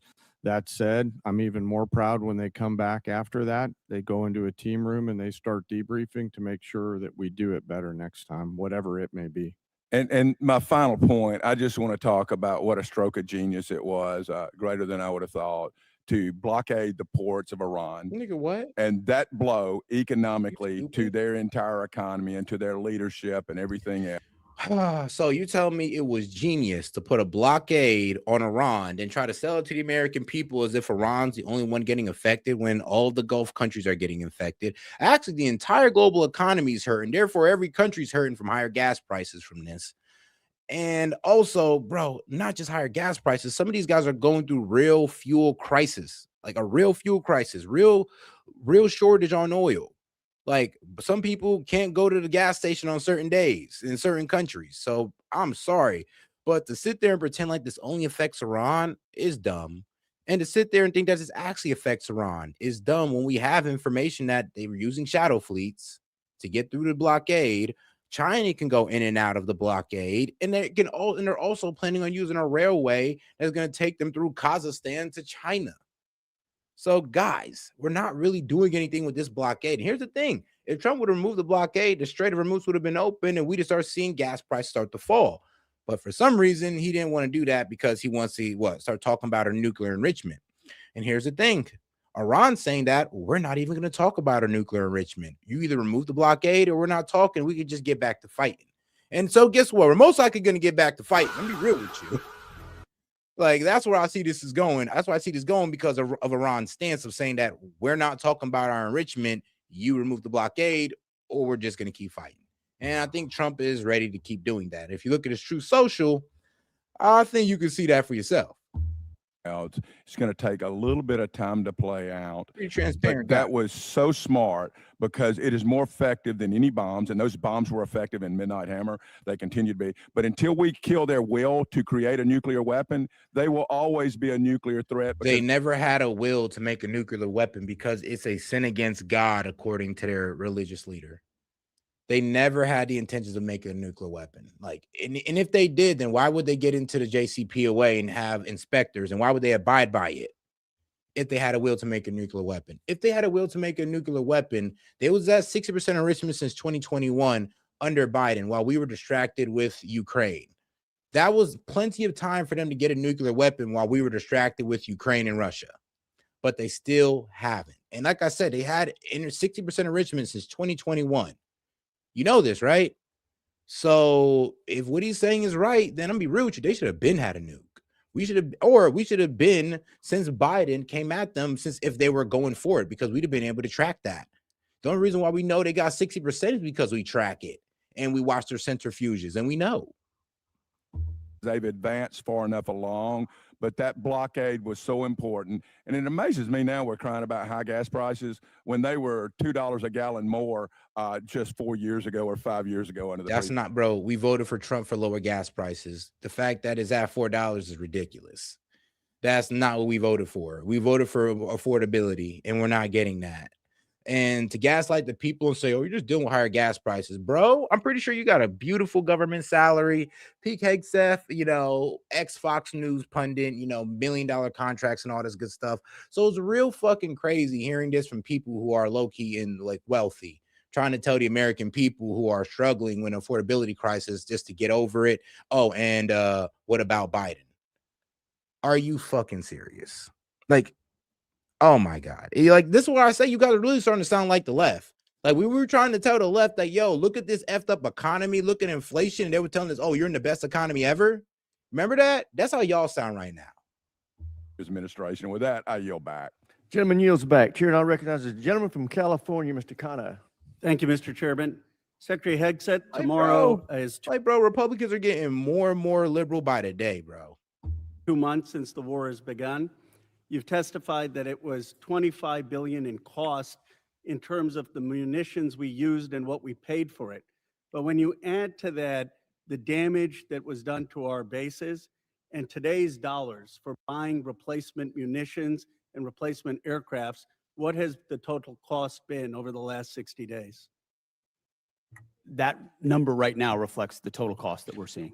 Oh, Including guys, buying. For those of you guys who are, oh my God, I'm sorry to burst your bubble on this, but even if this war ends, prices aren't just going to go back to regular. You know that, right? Like, the supply chain got to catch up. Like, bro, a lot of these guys are now 3 to 6 months back on their delivery of oil. So we're going to be dealing with this all the way to and this if he ends it today. If he ends it today, guys, we'll be dealing with this all the way into October, November.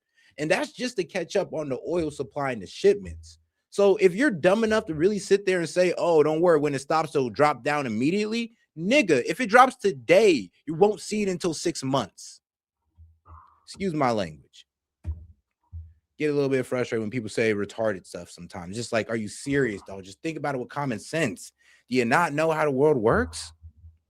In today's dollars, the new weapons and replacements and including the damage there, that's your testimony? If there's under oath? adjustments to that, I would defer to the comptroller on that. And here's the thing, it's so funny when people bring up Biden. You know what happened, why Biden's gas prices went up so high? Not only because of reckless spending on top of Trump's reckless spending, but because of the war in Ukraine, with the war Russia and Ukraine, and that drove up prices. So it's kind of funny how y'all kind of don't have no pattern recognition, understand like, oh, wait, war bad. At least the high gas price guy dealt with it under Biden. Did you forget? Are you seeing in terms of, are you asking in terms of supplemental funding just for the Iran mission from this committee? If and when a supplemental is submitted, Yeah, how much? the majority of it would not just be for, would not be But for what Epic would be the Fury, it would be ballpark for Iran? munitions related to the entirety Just of a what number, we want to sir. get done. A number, what would you submit? What are It you would be requesting? within on Iran, it would be less than 25 billion, but there's a lot more we would ask for beyond So just Iran. you're saying it's considering- 25 billion. Okay, I would just, if you come back, you want to revise those numbers because all the experts are disagreeing with you when it comes to today's dollars and damage, but you can revise it. How much did it cost American taxpayers in terms of the strike to the Iranian school where kids were killed? Do you have that number in terms of the missiles we used? Yes. As I've said, that unfortunate situation remains under investigation. You don't know how much it 15-6 costs the investigation, but I taxpayer? wouldn't tie a cost to that, to anything. It's a reasonable question, no, sir? I mean, our taxpayer money was going there. Do you know how much it will cost Americans in terms of their increased cost in gas and food over the next year because of the Iran war? Yeah. I would simply That's what I'm saying, because fertilizer is going to be backed up. Energy, fertilizer, yes, fertilizer shipments are backed up. Oil shipments are backed up. And yes, all this is going to lead to higher prices, guys, because there's going to be a shortage. and we won't be caught up probably until 6 months. And then even the energy secretary came out and said it's going to take months to recover from this. But what he didn't want to tell you was the exact amount of months, which is 6. And that's if we end this today. Ask you what the cost It is. gets worse and worse by the day, guys. I'm just letting you know. And I mean, if you don't know, do we really got to look at oil prices today? Because I still believe that they're trading over 100. I think Brent crude is still over 100. Let's see. Oh, shit. Oh, my God. Oh, I'm sorry. My bad. I almost had a heart attack looking at the gas prices. Because, bro, Brent crude is almost at $120. Oh, shit. Like, really? So this is what y'all want to see? Like, bro, this is what y'all want to see. And guess what? We still don't have the nuclear enrichment under control. No regime change has been done. Strait of Hormuz has been closed, and it's been about 2 months. Like, bro. Yeah. And like, bro, WTI is over 100. That usually is lower. And y'all go sit here and tell me to my face that it's all good, set. Don't worry, we're gonna see lower prices. Nigga, gas is $4.20 on the east side in a red state, bro. That's terrible. This is so bad, it's funny. And it's funny, there's literally people who's defending this. Oh my God, bro. It's sick and it's funny at the same time. But all right, guys, let's get back to it. Because it's all good, set. Trust in the process. Short-term pain for long-term gain. You fucking idiot. I'm sorry. Excuse me. You're not an idiot. I'm being a bit facetious. Sorry. I'm a bit irritated. Iranian nuclear bomb. I'm going to give you that I would opportunity. simply ask you what you're but playing gotcha sir, questions sir, about no, it's domestic not. things. I'm not. You're saying it's a gotcha question to ask what it's going to be in terms of the increased Why cost won't of you gas answer what and it food? costs to prevent Iran from getting a nuclear bomb? I give you that, sir. But let me. What if you would could it just cost? ask my- What would you pay to ensure Iran doesn't get a nuclear bomb? What would Sir, you pay? I reclaim my time. Do you not know? You had no one do the analysis of what the increased cost of gas and food on the American people are going to be? What is the cost Let of me Iran give you holding the that number. straight at Let me issue give with you the nuclear number. weapons? Bro, and that's what I'm saying. Is like when you sit there and you say, American people are suffering from this, right? They're facing higher they're facing higher energy costs and prices across the board because inflation went up. And all you can say is, well, what is the cost of America, being safe from Iran not having a nuclear weapon? I mean, bro, Iran doesn't have a nuclear weapon now. They was never going towards a nuclear weapon in the first place. And if that's your argument that, you're so scared about the nuclear enrichment, then Obama had that under wraps and you guys got out of that. And then you want to lie about it, acting like Obama was just giving these guys money from the taxpayer when he just released frozen Iranian assets, AKA it was their money in the first place. They said, they're going to use it to fund terrorism. Like, I'm sorry, but bro, this is about their nuclear enrichment. You can't sit there and care about everything. Do you care about which one you care about more, nukes or proxies? You got to pick. Me, I would pick their nuclear capability. Get them under JCPOA, get inspectors in there. And if Israel want to complain about their proxies and their ballistic missiles, let them go handle it. Because those are the only motherfuckers who are complaining about it. Like, bro, their ballistic missiles and proxies don't affect you. And thing is, they created 2 out of the 3 proxies that y'all scared of. It's $631 billion, which means it's an increase of $5,000 a year for American households. Now, let me give you this point. You're saying that your operation is preventing a nuclear Iran. Will you acknowledge that there is easily? Yes, under the JCPOA. You can look this up, my friend.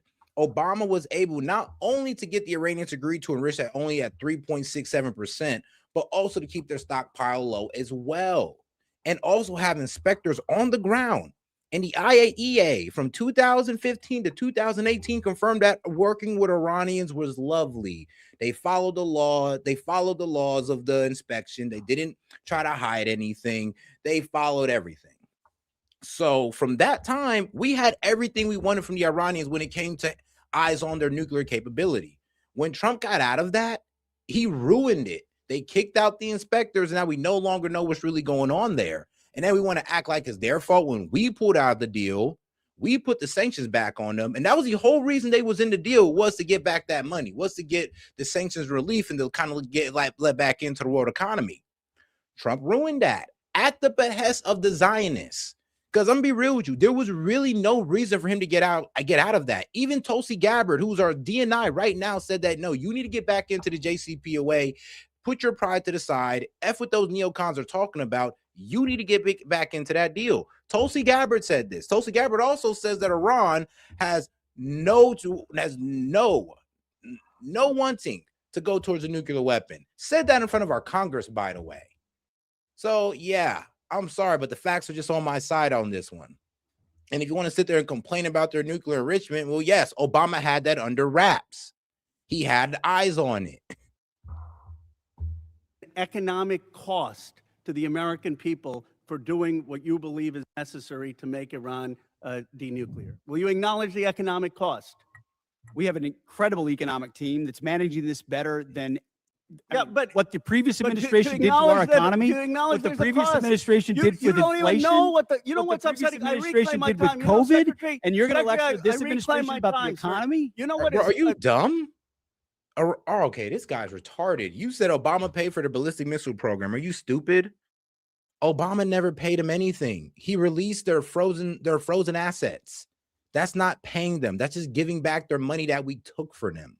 And I'm sorry, but bro, you can literally Google that and everybody knows you're lying. No, Iran didn't pay for their ballistic missile program. I know Obama did not pay for their ballistic missile program. What they do with their own frozen assets is their business. Instead, I'm down to give a basic economic class to these fools if you want. Supply and demand plus physics plus for this, what is it, feudocracy responsibility is at fault. All right.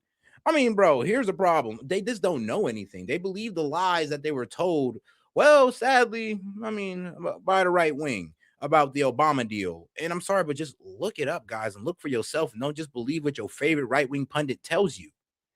The Obama deal, when it came to Iran, was low-key pretty good. Like, bro, we got their enrichment under wraps. We got inspectors on the ground. They're like, we're getting everything we want. And as soon as Trump pulls out of it, then he puts the sanctions back on, make the IRGC a terrorist group, kill one of their generals, and then boom, now we're surprised they're at 60% enrichment. Do you hear yourself? Because you don't know the full story. You heard one side of the story thinking that thinking that you got the whole picture. Like, come on now, dude. Incredible. You didn't even do the analysis on how much it's costing the American people. It's one thing if you said, okay, it cost the American people $5,000, but we think it's worth it. That's what we've done in World War II and other wars. Here's what it costs. You got to pay for it. You don't even know what the average American is paying. You don't know what we paid in terms of the missiles that hit the Iranian school. You don't know what we're paying in terms of gas. You don't know what we're paying in terms of food. Your 25 billion number is totally. And that's what I'm saying, bro. It's like, bro, you Republicans are starting to sound like a bunch of, like, I ain't gonna lie, spoiled ass rich kids. That's how y'all starting to sound like. You're starting to sound like those, what, ivory tower liberal Democrats. That's how y'all sound. Oh, it's all good. I don't care about what the American people are paying. Who cares? I don't know how much they gotta pay. F them. I guess they gotta work harder and all that. I mean, I agree with that somewhat, but you guys gotta understand. You guys are sounding just like the leftists. That's what I'm saying. You guys are like turning more and more woke by the day when you're sitting there telling us the same thing the leftists told us when rising gas prices, rising food prices, just, oh, get over it. You don't know what you're talking about. We're in the best economy ever. And now it's like, oh, get over it. You don't know what you're talking about. You're un-American. And we got to make sure Iran doesn't have nukes, even though they never planned on getting nukes. Off. It's the incompetence. It's the incompetence. Let me ask you this.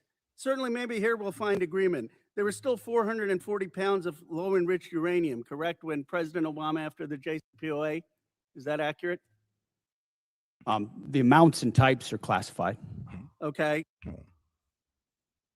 Pounds of low enriched uranium, correct, when President Obama after the JCPOA?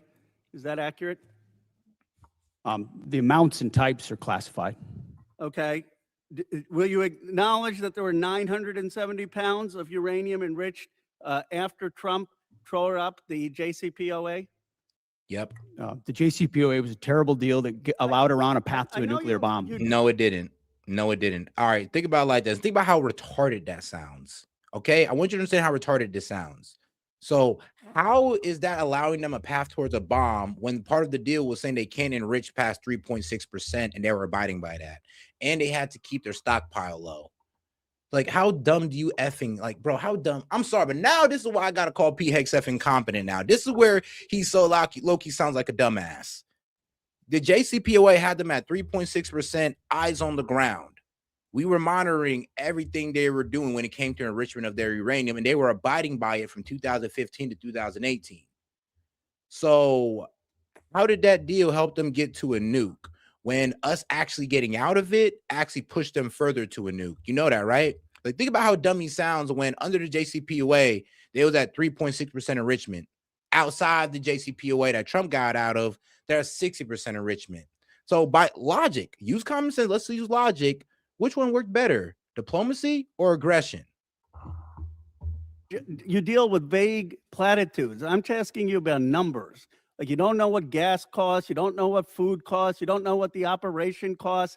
You know, I get sound bites, but how about numbers? Do you know how much the enriched uranium was after you ripped up the JCPOA? Trump did. I'll give you a number. I know that. Here's the thing, guys. The Palace of Cash, like I said, some of y'all are very uneducated on the subject. That was release sanctions. Some of y'all actually think that we just bro, President Obama literally took taxpayer dollars and gave it to Iran. If you think that, I'm sorry, but you're misinformed.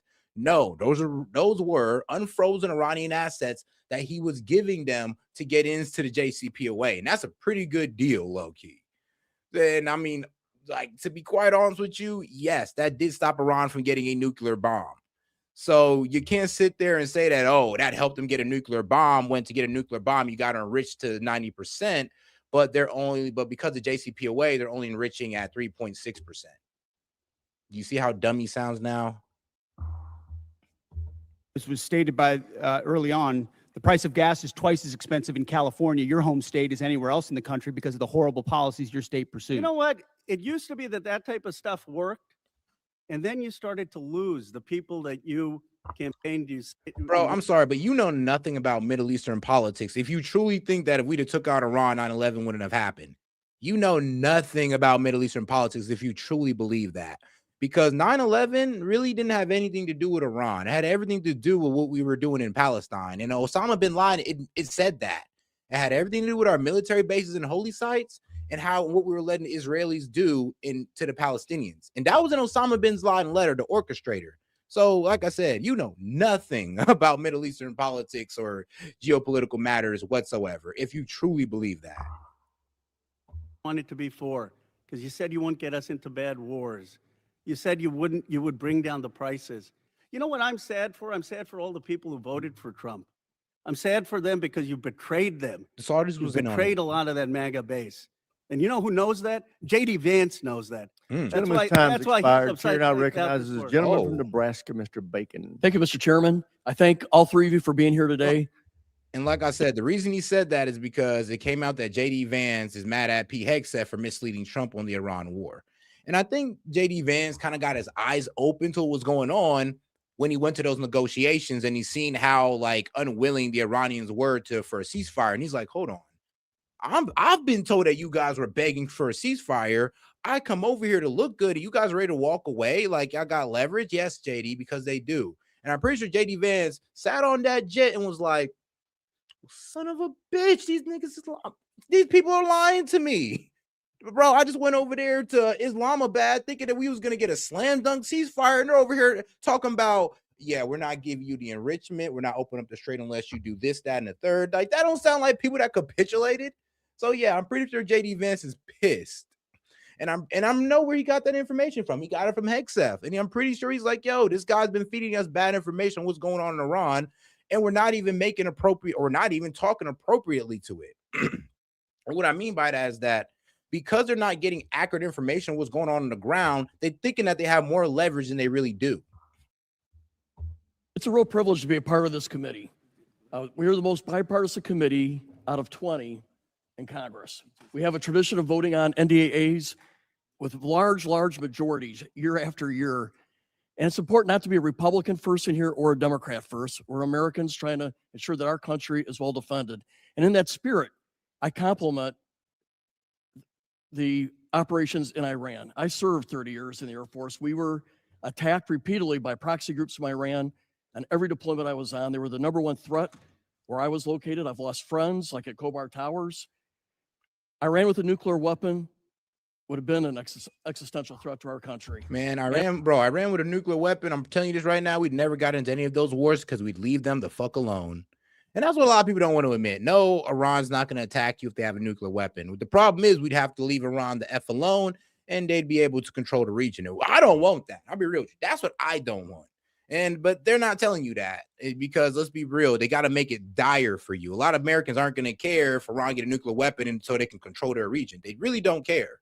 Or because we'll leave them alone. Most Americans won't care if that's the cause. But if we sell it to them like, oh no, as soon as they get it, they're going to strike it at us, then yeah, they care. But in all actuality, if Iran was to get a bomb, we would just stop striking them. And then we'd actually start using diplomacy, just like we did with North Korea. Like North Korea is literally the blueprint for what a lot of these non-nuclear countries are going to follow.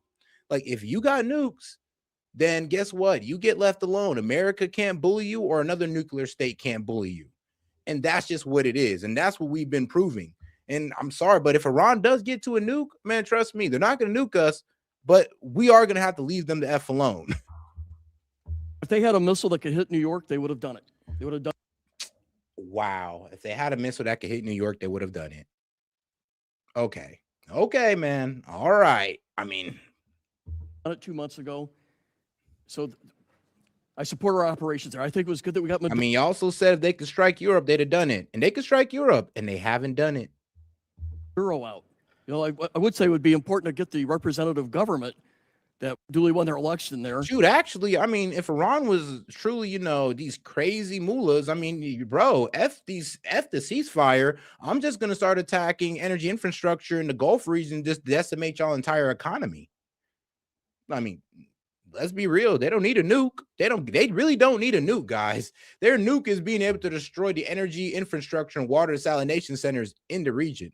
That's damn, man. That's almost better than a nuke, to be real with you, because that's a long and slow pain that everybody feels around the world. And not good to replace one dictator with another dictator, but Maduro was bad for their country. And I support our 5% GDP spending.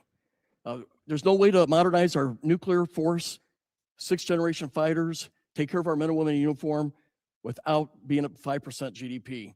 But also in the spirit, I share a bipartisan concern of the firings that we've seen at the Pentagon. 4 of the 6 service chiefs, for example, the Coast Guard. We had a huge bipartisan majority here that had confidence in the Army Chief of Staff and the Secretary of Navy. And I would just point out, it may be constitutionally right. You have the constitutional right to do these things, but it doesn't make it right or wise. Now, my first question is dealing with the housing allowance. Something I've been working for the last 2 or 3 years. Our housing allowance is underpaying people in certain areas.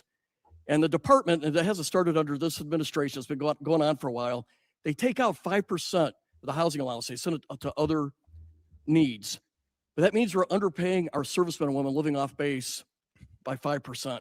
So we tried to fix it with a $2.9 billion line item to fix housing allowance, but that money was moved. So Mr. Secretary, could you tell us how we're going to fix this? Because we have a shortfall in housing allowance, and we tried to fix it out of here, and I'd like to get it fixed. Congressman, I agree with you. I think that is precisely. All right, guys, I'm about $73 away from opening up the call-in line and running Conspiracy Hour. And if you want to help us get, help double your support, you can go ahead and send your support on Venmo. Whatever you send on Venmo gets doubled. So if it's 5, it's 10. If it's 10, it's 20, and so on. You get the pattern. But shout out to my man Guest Dude, because he brought it down a little bit more. Bacon has received money from contractors involved in the Sentinel program, such as Honeywell, Lockheed Martin, Northrop Grumman,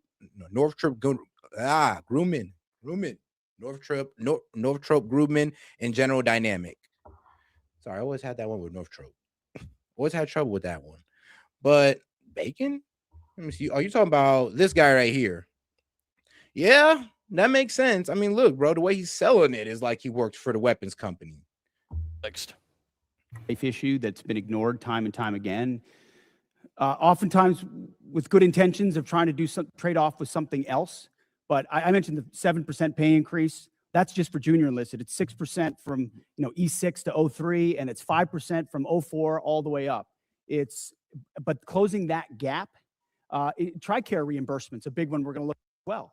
If we reimburse TRICARE lower than Medicare, then no one wants to take TRICARE, and now you don't have a real network for service members. So those places where we pinched pennies to try to eke out additional budget space have really hurt service members. So I'm committed to working with you on that to close that gap and ensure that folks can live where they are asked to serve because they can afford housing. I think this has already been addressed to a degree, but I just want to emphasize, we did put $400 million in for Ukraine. I asked you to execute it. It's important for most of us in here. It has overwhelming support. Also, I'm the chair of the Baltic Security Caucus, and we've put money in for the Baltic Security Initiative. These people love America. They love freedom more than anywhere I've ever been. Bro, really? You're still trying to support Ukraine, that losing war? But they're losing. And bro, these Ukrainian leaders don't give a shit about their people. They're cashing in on this war, running it up, buying nice ass cars and Louis Vuitton bags. So please stop it. Stop supporting that war with Ukraine because the leaders no longer care about the people and they're making money and cashing in on it. At that point, bro, we need to stop the war and send all they ass to jail. And they need us. They're on the front lines with Russia. Mike, I have a question for the chairman. So we did 29 years of the nuclear alert, airborne alert, the Looking Glass mission. In 1991, we turned that off because the Cold War turned to our favor. I think we're back to where we were at. Russia's a threat. China's building a nuclear force to match ours. I think we need a Looking Glass 2 and restore that nuclear command and control survivability that gives us deterrence. Russia, China needs to know no matter what they do, we can launch those 400 ICBMs. What's your vision for the Looking Glass 2 or the follow-on?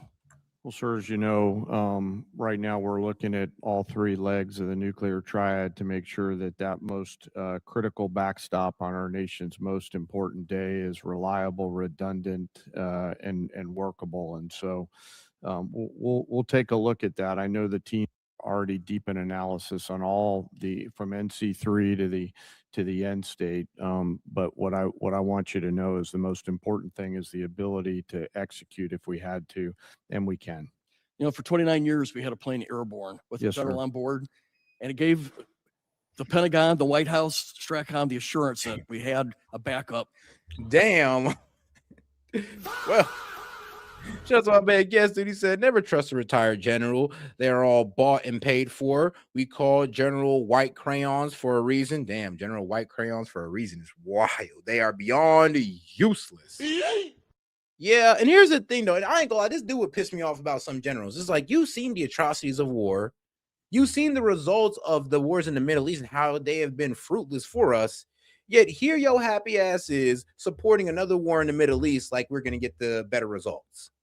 Like, and he's a general. That's what low-key pissing me off about some of these guys. It's like, bro, you was there, put like low-key sending out orders.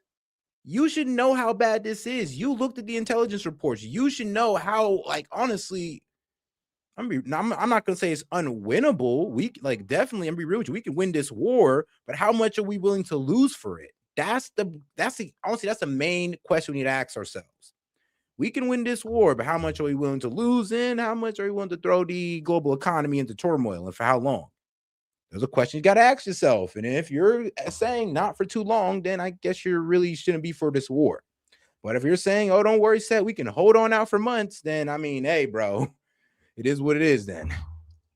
I think we're back to the future. Yes, and sir. I appreciate your look at it. I just flew with them, and they were doing great Gentleman's work. time's expired. Mr. Chairman, I yield. Chair now recognizes gentleman from Massachusetts, Mr. Keating. Thank you, Mr. Chairman.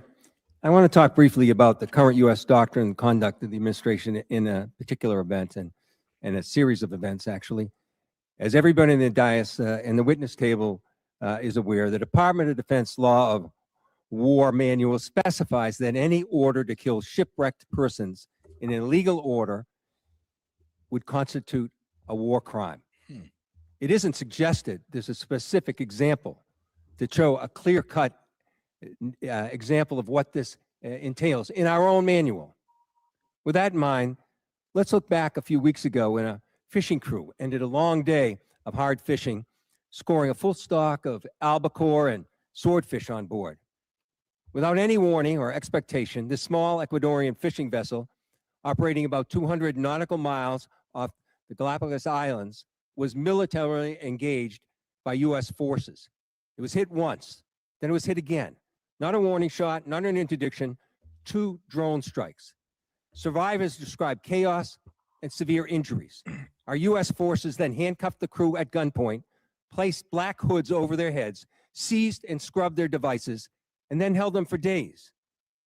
Ultimately, the crew was released, given there was no evidence to support any narco activity or any charges that may be against them. So to recap, we struck a vessel, we struck it again. Hold on now, you're kind of being a bit disingenuous with that one. We struck them, yep, and we got the guys out, but here's the thing. We didn't charge them. We sent them back to their own countries to face charges. Yeah, so we asked their country, I think it was Ecuador. We asked Ecuador to charge these guys. Yeah. So those are the fishermen that he's talking about, the guys that was most likely transporting drugs. And I mean, even if, I mean, you know what? I haven't read anything that said that these guys were just fishermen. So I'm going to go look this up extensively. But when I was first reading into it, these guys blew them up, they pulled them out, and they took them back to their country, pretty much demanding that their country press charges on them. Not us, but their country. That's why they were released back to their country. Fire to us as it was sinking. And as public reports say, even drank their beer. We detained the survivors. Nah, that is reckless. Come on, bro. You drunk my last beer? Like, man, you cold-blooded. Like, it wasn't the blowing up of my boat that made you cold-blooded. It was the fact that you took the beer. Oh, this should be eye-opening. Let's go to another example, the double tap or 2-strike attack that took place on September 2nd in the Caribbean. A vessel was struck, disabled, and then struck again, killing all but 2 survivors that were left clinging to the wreckage. And this is the thing. We know this happened. We know how it happened. And the Defense Department still refuses to release the follow-up video of the killing of the shipwrecked survivors, even though they released the initial one to the public in major news networks worldwide. No difference in sources and methods in the 2 videos, but still not released to the public. Of course, the backlash was severe at the time and perhaps is being forgotten. An unpredictable but ignoble display of character from this administration. Fingers were pointed at one another as everyone scurried to cover, in a tacit acknowledgement that this was an issue potentially violating international law. Now, I've reviewed what's been available, the phony rationale that these attacks are about fentanyl trafficking, when we know fentanyl comes from China, India, through Mexico. All right, I ain't gonna lie, you're a real one for mentioning in India, because a lot of people don't mention India, and they're one of the worst offenders of, you know, those fentanyl precursors and all that good stuff. One of the worst ones. And their like pharmacy laws are a bit, you know, shaky. And the baseless argument that this was about narco terrorism. You know, I don't believe a word of it. This was to create leverage for regime change in Venezuela. And now the president acknowledged that was about oil.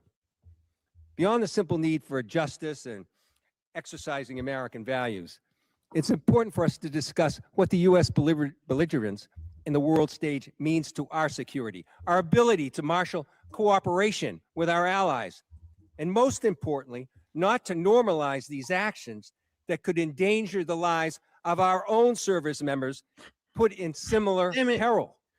All right, excuse my language, guys, but when I was looking up the fish boats, and so what I was gathering is what they told me first was, so let's see here. Yes, as part of Operation Southern Spear, initiated in September 2025, the U.S. military has conducted numerous legal airstrikes on small vessels in the Caribbean Sea and Eastern Pacific Ocean. While the Trump administration claimed these boats are operated by narco terrorists and drug cartels, there is significant evidence and testimony that many ships were simple fishing boats. Let's see here. Shipment votes claims relatives of those killed and leaders from countries like Colombia and Venezuela state that many victims were local fishermen with no ties to drug trade. But let's see here. Now, are we sure that they were fishermen? Now, there is no definitive proof either way that is universally accepted, as the two sides provide conflicting accounts without public evidence to settle the matter. And I mean, like, yeah, not to sound like that guy, but let's say the family didn't know that their loved one was working for the cartel, because usually people keep that a secret that you're working for the cartel. Like, because if you fail the cartel, I mean, at least your family know. I mean, if you tell your family, at least they know why you went missing. And sometimes the cartel might just kill your family too. So there's that as well. So I don't know if the family, saying, oh no, they weren't a part of the cartel. Well, shit, as far as you know. But hey, shout out to my man Guest Dude. Just have to read that out for you guys. He said Iran's leadership are all combat vets of trench warfare with Iraq and buddies. Yeah. Our leadership is our leadership is people like Bacon, Hegseth, and Trump. Who wins? Yeah, no, bro. And a lot of these guys from the IRGC commanders, they fought in the Iran-Iraq war. Like a lot of them. So yeah, we are dealing with like hardened veterans. We are dealing on with some of the most hardline people, because the guys who fought in the Iran-Iraq war blame us for the reason why Saddam did it. You got to understand that as well. And they have every right to, because we did help Saddam do it. Let me be clear about one thing. Whether it's these particular strikes discussed here, the one that killed 11 others off the coast of Venezuela, whether it's the 178 other killings, with each of these extrajudicial killings, the administration is pirating American values. We'll continue to investigate this. We will. It'll come forward in the future. Some days that second video will be released. I mean, and hey, look, the second video will be released, but unless I'm just gonna, according to our intelligence, so according to Southern Command, Southcom, let's see here, asserts that targets are positively identified through intelligence and often track them along known narco trafficking routes. And that's what I'm saying. Just because the family is saying that, oh, they weren't part of the cartel. Well, what if they didn't tell you? You didn't know. Like, there's always that. But according to our intelligence, they said they tracked them and all this good stuff. So I believe it. And especially when it comes out of Venezuela, since our CIA was operating in Venezuela before we even snatched Maduro. But we've got to stop also using our precious resources that are being taxed so heavily all over the world on actions that hurt our military. That's a good thing, though. They hurt our military, and they hurt our standing internationally, and they're hurting our standard here at home. I hope that we can move forward. I hope we can review whether these are justified, because I found no justification. We were given classified information on the second strike. I can't discuss it, but I must tell you, it's the most convoluted bullshit I ever heard in my life. Okay. This should be public. This is our honor. This is what. Oh, guys, make sure to double tap that screen, like the video, guys. Appreciate the support, by the way. But let's make sure we get more people in on the conversation by double tapping that screen. Any question, comment, jokes, or disagreements, feel free to super chat it in. Appreciate the support, guys. Let's keep it going. I ever heard in my life. Oh, guys, you could also send to Venmo to double your support. So appreciate that as well. This should be public. This is our honor. This is what it makes American a difference maker. This is what we're An incredible array of false accusations. And I yield back Incredible. my time. Gentleman yields back. Chair now recognizes the gentleman from Texas, Dr. Jackson. Thank you, Mr. Chairman. Thank you, Secretary Hegseth and General Kane and Mr. Hurst, for your bold leadership and for your time today. I really appreciate it. I can't tell you how awesome this hearing is today. It's fantastic. After someone who sit up here for 4 years during the last administration, this is a great day. Despite some of the crazy and disrespectful comments from some in this room, the Department of War is back. Today is a win because we are discussing American power and dominance, national security, and making America great again. There may be differences in how we go about that, but at least we are not wasting all of our time talking about how to restructure the Department of War into a social experiment that appeases the far left woke agenda that existed for the last 4 years. Thank God those 4 years of the disastrous Biden administration are done. On behalf of someone who served 25 years on active duty and almost everyone I know currently serving in uniform, thank you, Mr. Secretary, for saving the department. Okay, my question. The U.S. Special Operations Command budget has been relatively flat over the past decade. failing to keep pace with inflation, and reducing the command's purchasing power by 14%. I was disappointed to see that SOCOM's FY27 budget request was only $223 million higher than last year's enacted level, dropping even further from an already less. Yeah, Loki. The same intel that resulted in a girls' school getting triple tapped.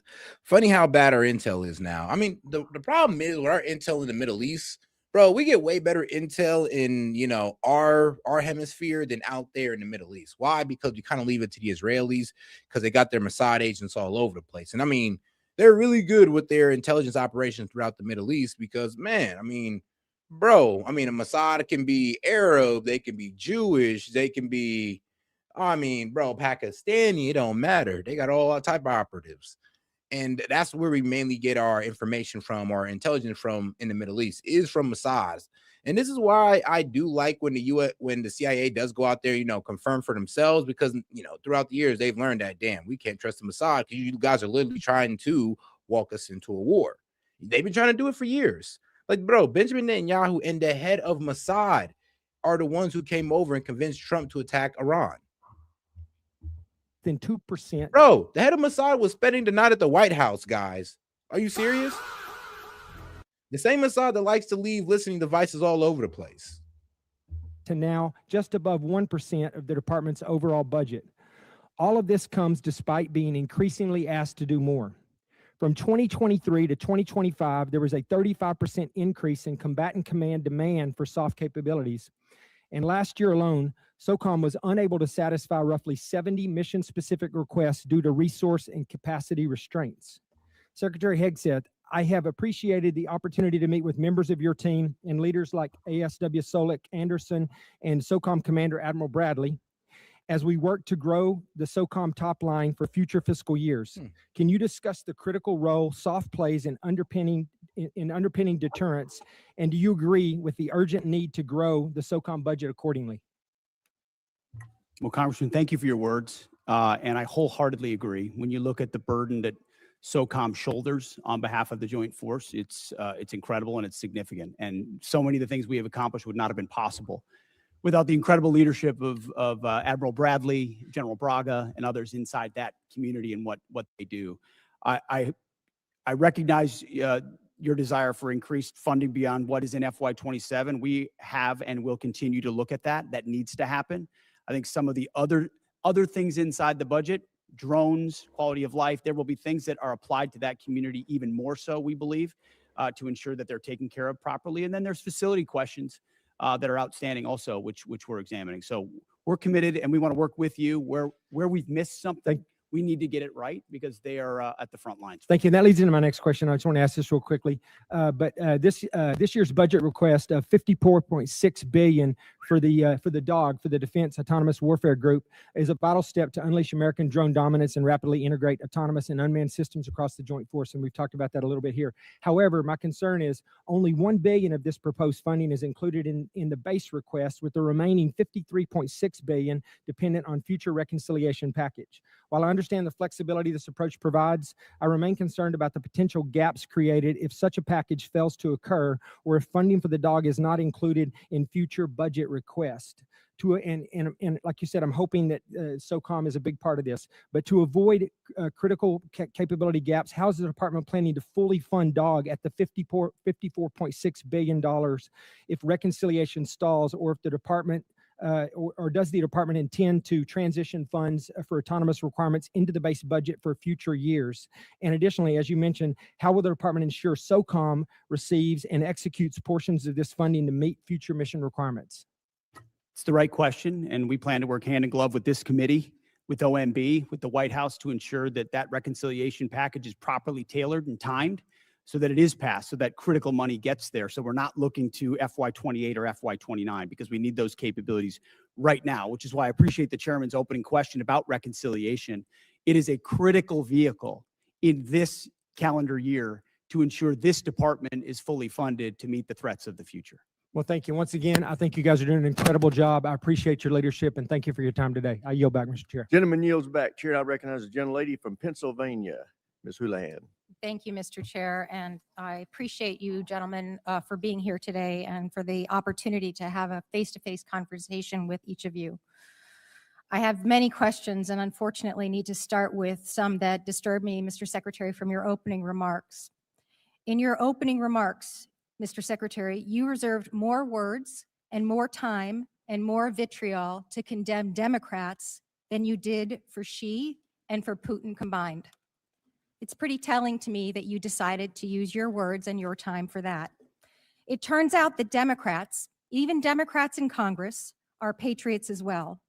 We serve in our uniformed services, we admire and love our uniformed services, and we love our country just as much as Republicans do. In fact, in this body, I and Representative Bacon, who you just spoke to, led the junior enlisted pay raises that you now sit there and laud as your and take credit for. We led the closing of the BAH, which then you ended up poaching and using for other things. This body led and authorized Ukrainian. Well, damn, lady. She's like, you stealing all the credit. But all right, shout out to Guest Duty. Said Jackson is invested in let's see, Panex paint. Yeah, it was Panex plant, which builds, maintains, and most importantly, disposes of nuclear materials bought and paid for. Well, shoot. Oh, I don't know. At least he ain't pushing for nuclear war, so guess we're good then. Because he'd have a job then. In funding that is now being withheld.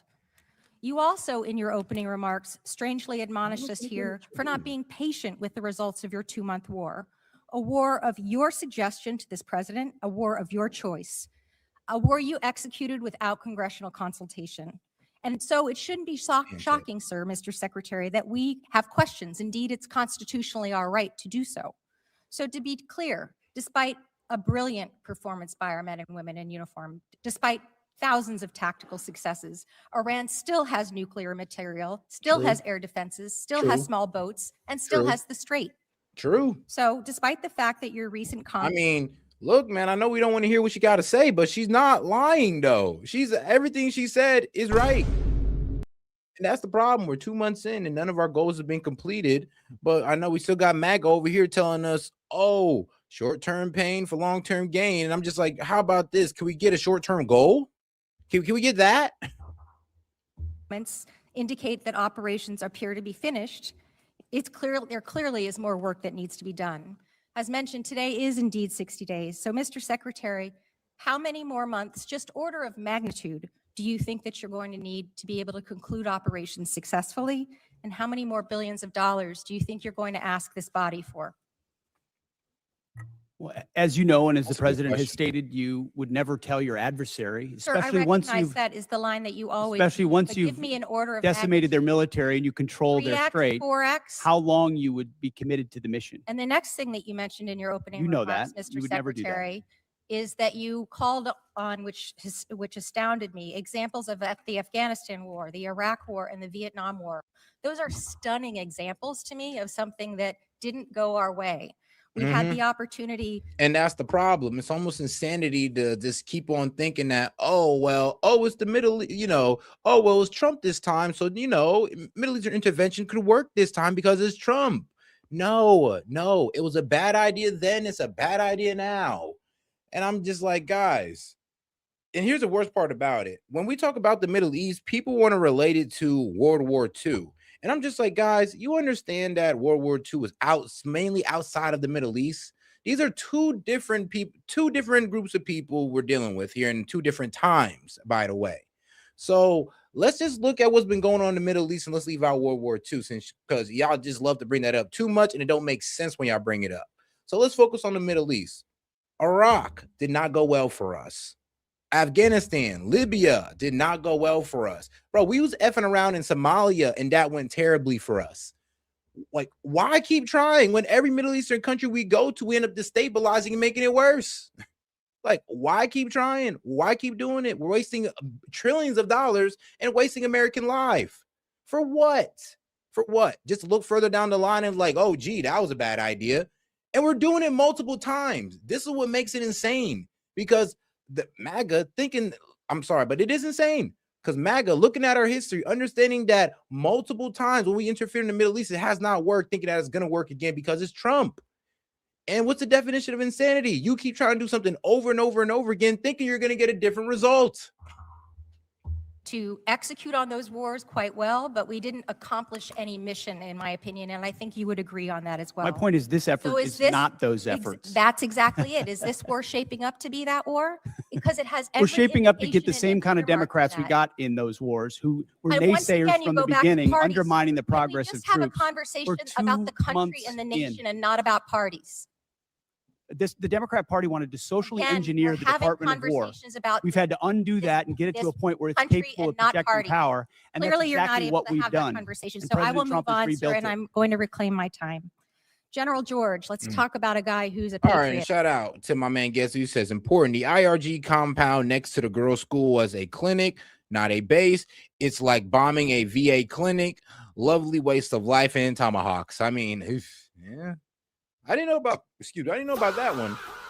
I thought it was first off, I know it was an IRGC naval base, or I guess ex-naval base. That's what I heard. What I heard was an ex-IRGC naval base next to the school, and they cut off the school back like 10 years ago in 2016. Yes, in 2016, that's when it was transformed into a girls' school, and we didn't have the updated satellite images from that. And because of that, we blew it up. Double type, triple, yeah, with a double tap, I believe. And some people say triple tap, but I think it was just a double. Somebody who every single person here in this dais and down there in that audience and out there in this world has huge admiration for. Why did he get fired? He wasn't Well, as shilling with, hard enough. Any moves we make with general officers, first of all, I thank them for their service. And ultimately, My impression is you thanked him by a text or a phone call. You didn't even do it to his face. Damn. out of respect for these officers, we never talk about the nature of their removal, but every one of them, including myself, knows that they serve at the Why pleasure did of you the fire president. him? Ultimately, out of respect to these officers, we don't reveal it. However, I will note, it's very difficult to change the culture of a department that was been destroyed by the wrong perspectives. So with the you same think General officers that were George there. destroyed a culture? There are many, we've gotten rid guess of it many just looks general to me officers as in if this you're being- administration you because have we no need new answer, leadership. sir. You have no way of explaining why you fired one of the most decorated and remarkable men who's We ever needed served new this leadership. nation. Damn. And so your answer is a very I mean, immature. Jesus, who is he? Your husband or something? I mean, you must know him personally. Cause she going off, man. She said, man, she going off behind that guy. Respect. Way of responding to my request. My next question has to do with my remaining time about the fact that there apparently are orders that you've recently given to the Navy to detail officers to command billets in special operations where they, the people who you're detailing, have already received bad Nah, that performance is so crazy that people still believe that, bro. The fact that there is people in this chat that still believe that Iran bombed that girls' school when we've already owned up to it. U.S. intelligence already owned up to it, guys. Okay, like the fact that y'all still believe that lets me know you guys are weeks. You guys are weeks late. Like we've been admitted to that weeks ago, since last month. They've received negative fitness reports. Is there a truth to that statement, sir? I'm not aware of what you're referring to. Have you ever ordered the Navy to add officers who never screened for Special Operations Major Command to the promotion list for flag officer? I'm not aware of what you're referring to. All right, I'll take that for no. Thank you. I yield. Generally yields back. For everybody's situational awareness, it's my plan at 1 o'clock or approximately 1 o'clock to recess for about 10 minutes to give the witnesses a chance to stretch their legs and visit the restroom if necessary. But with that, we will now go to the gentleman from Florida, Mr. Jimenez. Thank you, Mr. Chairman. And Mr. Secretary, are you aware that that Iran, either through our intelligence or they themselves, said they had about 500 kilograms of enriched uranium, up to about 60%?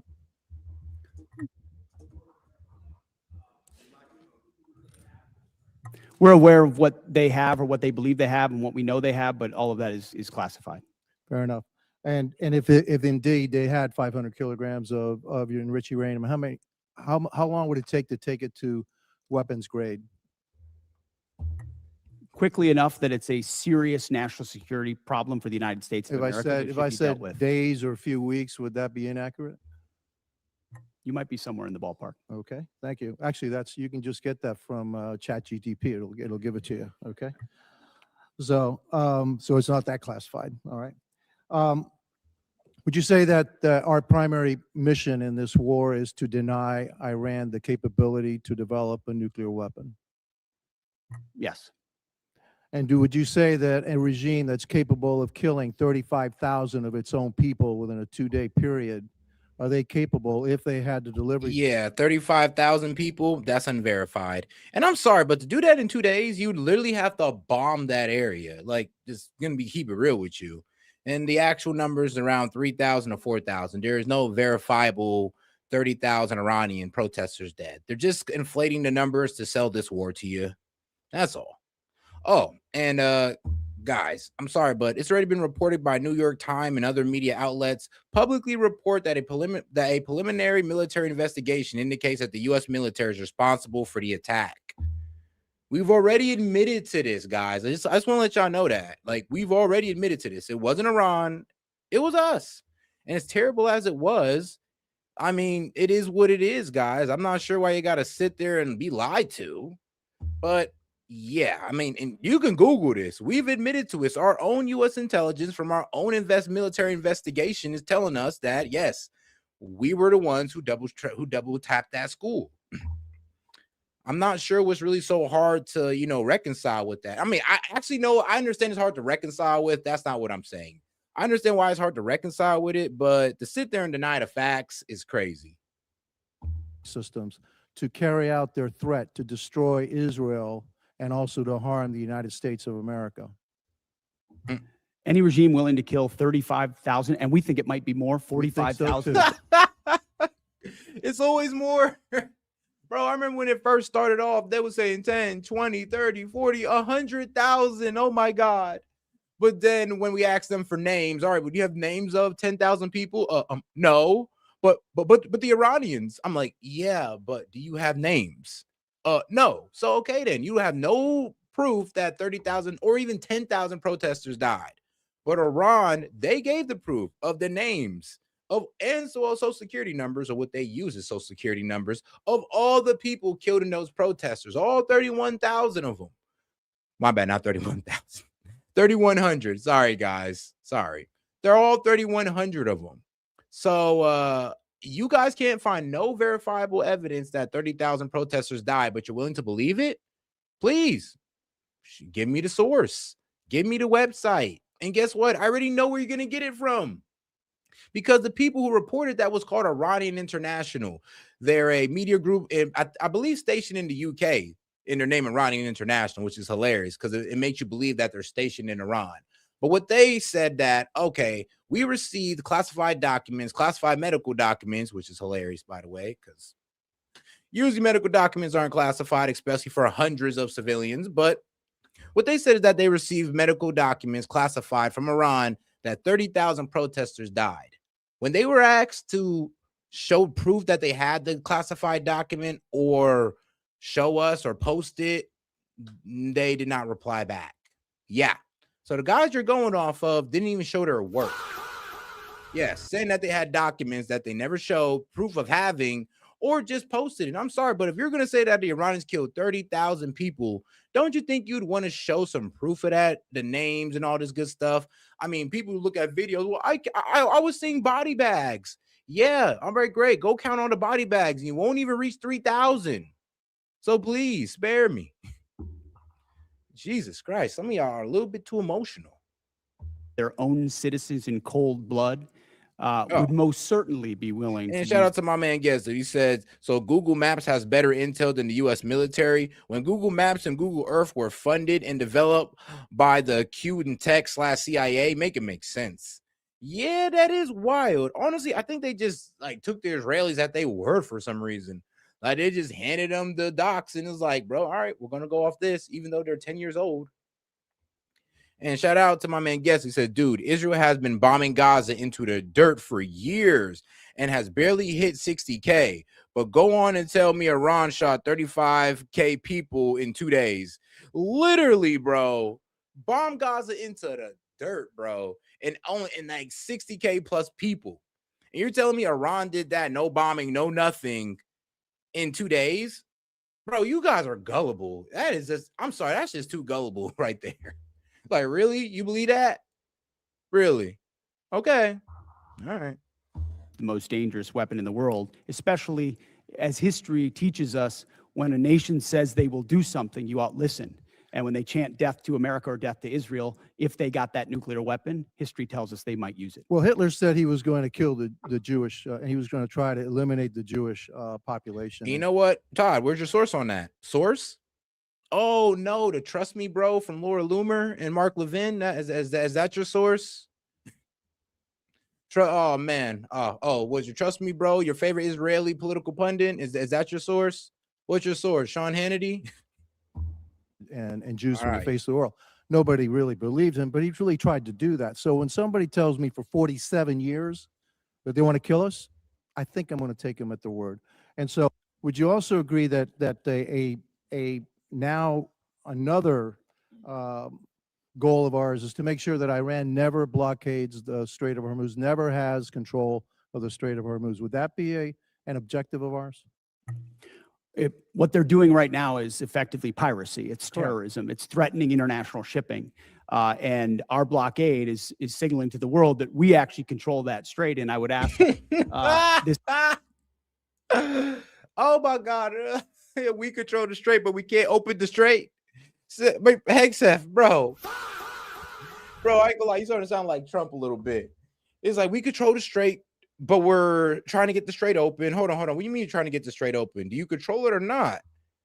I'm like, if you control something, then you shouldn't be having to ask nobody to get it open. But here we are asking Iran, trying to have some type of negotiation with Iran to get it open. Does that sound like we control the strait?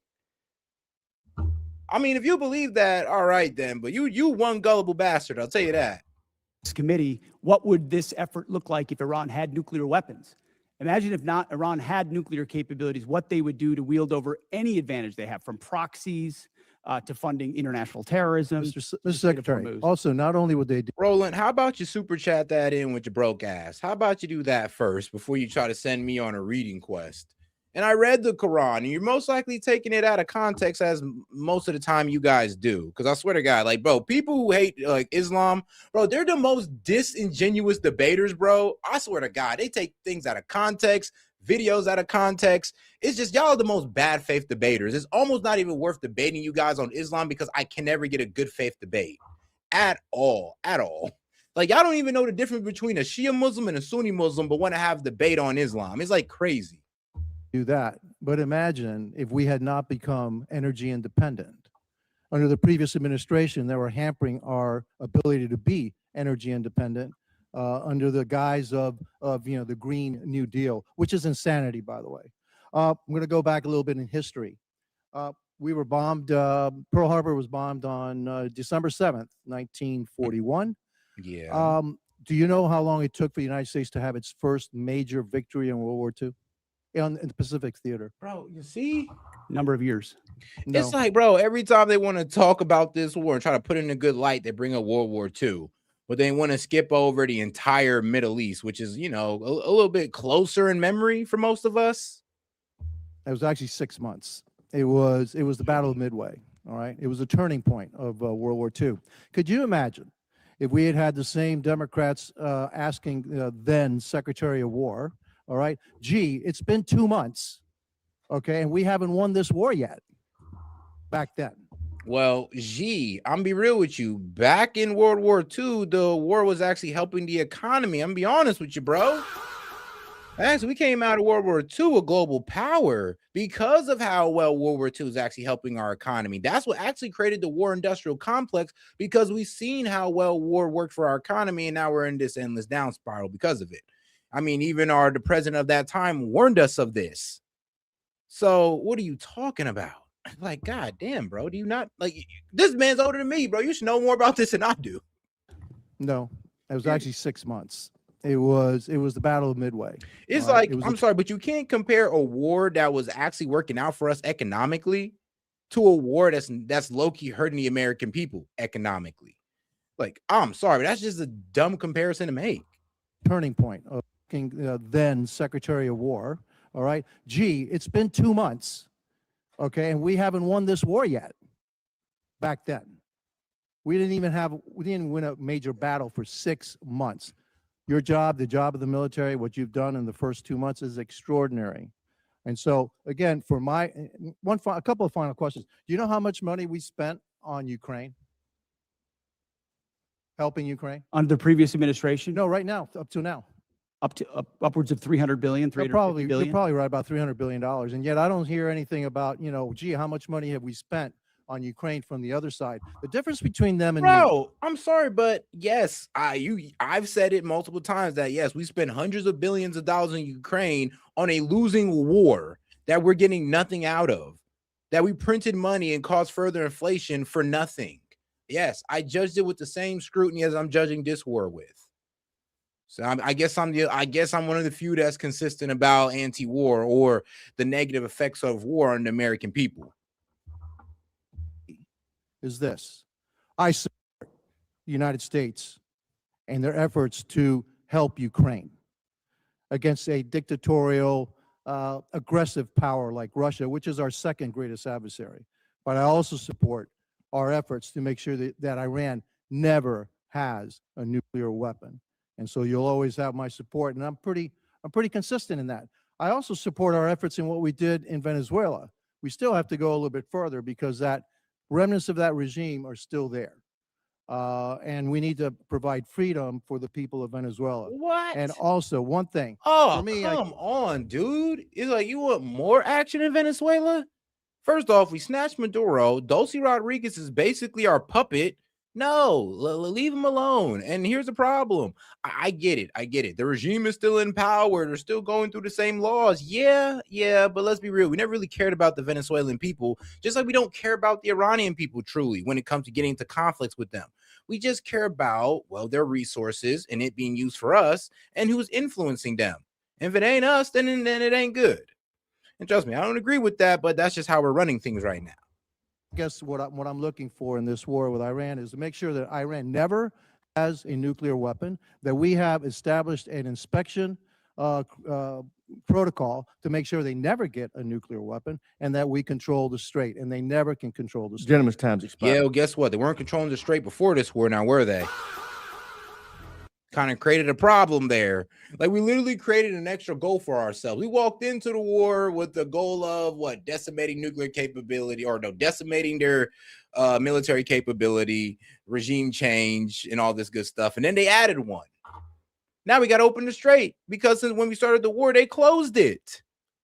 So I'm sorry, but yeah, that's kind of one of the reasons why people see this as a failure, because we're kind of adding more things to the to-do list than scratching off. Our chair now Thank you. recognizes the gentleman from Colorado, Mr. Crow. Thank you, Chairman. Mr. Secretary, I want to go in a little bit different direction. Timothy Parlatore served as your private attorney, correct? Correct. And Mr. Parlatore also served as private attorney for President Trump's campaign, correct? I'm not privy to every professional position that he's held. Well, I'll help you out. He did. And you appointed Mr. Parlatore as your senior advisor, correct? Really? He does reserve duty on behalf of the Navy. Coming in with all the facts. He said Fallon is funded and involved with Red River Army Depot, and as well as Raytheon. Seeing a pattern yet? Yeah, all the guys that are supporting this war worked for weapons companies. Yep. Yeah, I see the pattern. All right, it's pretty glaring. It's like right in your face. And it's funny how they do it. As senior as an advisor, you gave him literally, like, look up any person that was speaking pro-war, speaking for, trying to, boost Hegseth. And if you look them up, yeah, they're all funded by weapons companies. It's the sick reality of our government, of politics. That title, correct? And I would count him as very much an advisor of mine. Yep, he travels with you, correct? Tim Parlatore has been a long-term friend. He's a great patriot. He travels with you. That's not what I asked. I reclaim my time. He travels with you, doesn't he? He travels with you, doesn't he? Correct? There's public Instagram that shows this. Just say yes. Yes, of course. Okay. He sits in meetings with you and advises you, doesn't he? He sits in some meetings on occasion. Well, he maintains a desk in an office in the Pentagon, does he not? I'd have to check. You don't know? It's a big Pentagon. You directly commissioned Mr. Parlatore in the Naval Reserve as a Navy commander in March 2025, did you not? I was very proud to do so. And when you did, because he's a Navy Reserve officer, He didn't have to go through the PPO process, the White House Presidential Personnel Office, right? He wasn't vetted by a White House PPO. Uniformed service members don't get vetted by. The answer is yes. He didn't have to be vetted by a White House PPO. He didn't go through the Senate confirmation process either, did he? The answer is no. I don't know what you're getting to, but Tim is a fantastic. I'll tell you what I'm getting to. The He does answer is great no, work. right? He does great work. Okay. He didn't maintain a security clearance when you appointed him as special advisor. Is that right? I'd have to check. You don't know? I mean, anybody that has access to sensitive material is going to have the appropriate clearance. Okay, so when you appointed him as special advisor, he had a security clearance?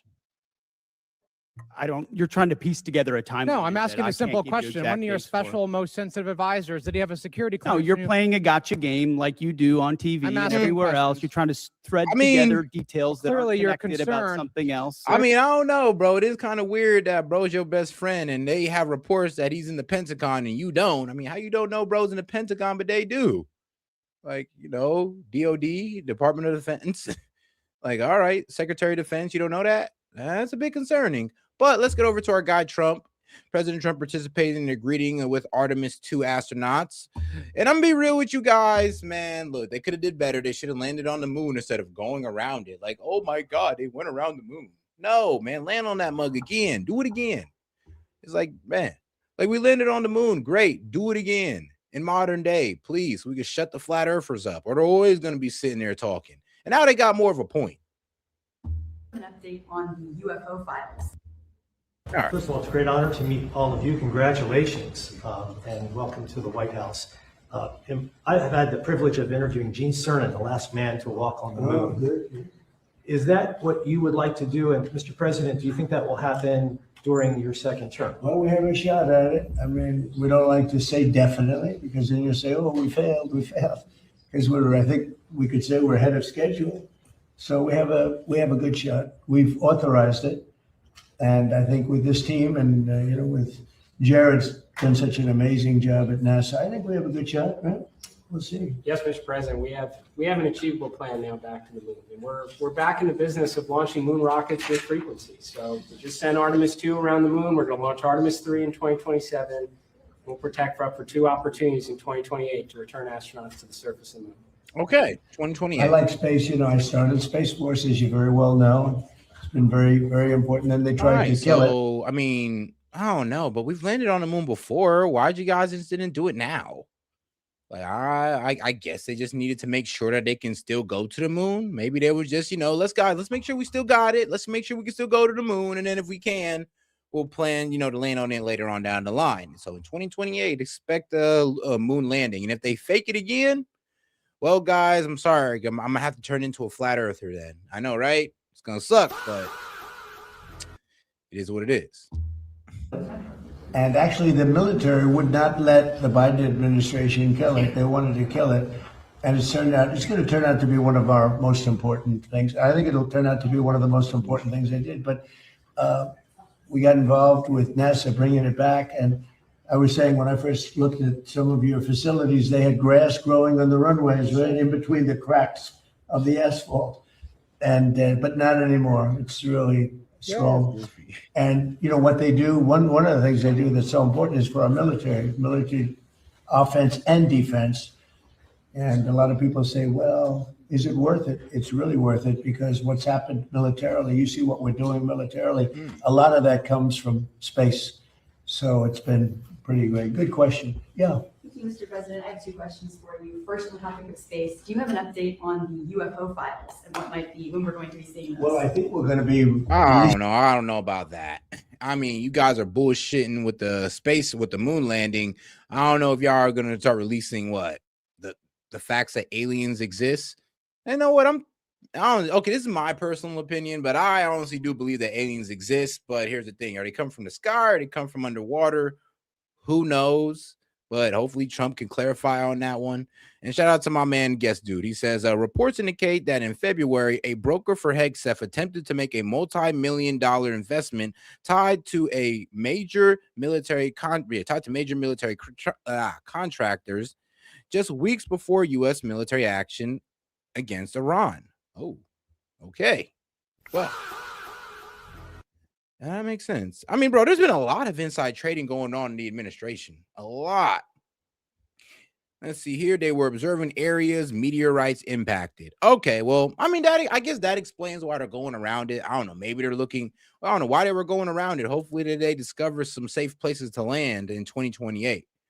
Because man, look, I want to see them land on the moon. I want people to land on the moon in my lifetime. Is that too much to ask for, God? Is that too much to ask for?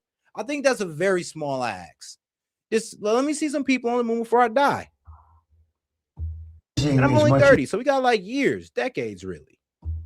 As we can in the near future. For some reason, and I guess it's just a reason that's been in the minds of people for a long time, and that is such, they want to find out about the UFOs and anything having to do with UFO or related material. And we're going to be releasing a lot of things from that we have. And I think some of it's going to be very interesting to people. I've interviewed people, my first term primarily, but I interviewed some pilots, very solid people, and they said they saw things that you wouldn't believe. So you're going to be reading about it. Yes. Sir, you spoke to Vladimir Putin not too long ago. Did you talk to him I did about today? Did you talk to him about the progress in the space area, and what else did you? I didn't talk about space. No, I talked about Ukraine, and I talked a little bit about Iran. I talked about a few different subjects, mostly about Ukraine, and we had a very good conversation. I think we're going to come up with a solution relatively quickly, I hope. What does he want? I think he'd like to see a solution, I can tell you, and that's good. What involvement does he want to have in the Iran situation? He told me he'd like to be involved with the enrichment if he can help us get it. I said, I'd much rather have you be involved with ending the war with Ukraine. To me, that would be more important because I get it. We're gonna have that. Look, it is funny how Putin did try to slide in there and be like, "Hey, man, you need some help with this war?" And Trump is like, "Man, look, if you don't end this war with Ukraine, bro, you're gonna irritate me." And it's funny how Putin does come out the woodwork out of nowhere and is like, "Hey, you need a peacekeeper, bro? I can't even get a peacekeeper with you. I can't get no peace with you, bro. Who are you to be out here trying to negotiate peace deals?" But I get it. I see why Russia wants this to end because Iran is a major ally of theirs. But here's the thing, though. It's like we can't really get a peace deal with between Russia and Ukraine because Ukraine is not willing to concede that they lost the war. That's the problem. They're willing to push millions upon billions of dollars into this, enrich the pockets of the elites while sacrificing, millions of Ukrainians. And that's just the reality of this war right now. So we're not really helping the Ukrainians win. We're helping them throw themselves into the meat grinder. We're not going to let Iran have a nuclear weapon. And we've knocked out their Navy. We've knocked out their Air Force. We've knocked out. And shout out to my man Guest. He's like, I'll go wider. Mavon used in the school strike. Palantir built Mavon. Palantir was funded by QTEL/CIA. Peter Thiel also funded by Epstein, which is true. He was trying to get in contact with Epstein. Epstein was in there with all the big tech guys. Big tech, it's like the most famous scientists, all those guys. He liked being around them. Their anti-aircraft, everything, apparatus, everything they have, their radar, they have very little left. And they have some missiles, a small percentage. They have a small percentage of missile-making facilities. We knocked out about 80% of them. The rest could come very quickly if we don't make a deal. They're not going to have a nuclear weapon. They know it, and just about everybody else does. And so we talked about that a little bit. He doesn't want to see them have a nuclear weapon either. But I had a long talk with President Putin. I suggested a little bit of a ceasefire, and I think he might do that. He might announce something having to do with that. Did he announce it yet? No, but I was wondering. I was just going to ask you. No, I asked him about even if it's a little ceasefire. There's so many people being killed. It's so ridiculous. Thank you, Mr. President. In light of today's Supreme Court ruling on the Voting Rights Act, do you want Republican states in the South to look at redrawing congressional districts before the You have midterms? to tell me, when did the ruling come out? I've been with the astronauts. I've been with contractors because we're trying to get the ballroom built ahead of schedule. It's right on schedule. It's ahead of schedule now. I want to keep it that way. It came out today. And I was also with commissioning some people, but one of, David Warrington's son, I don't know, David, everybody knows David. He's got this incredible son. So he was just sworn in. So we had other things. Tell me about what happened. Well, some think that the ruling could create more Republican held congressional seats in the South. That's good. Yeah, would you That's want the them kind of ruling I like. Would you want them to When pursue did that that? happen? Well, the Supreme Court ruled on it this morning. Really? Is that right? Tell me about the ruling. Well, I have a This question. is CNN fake news. On your call with President Putin today, do you think the war in Iran ends first or the war in Ukraine?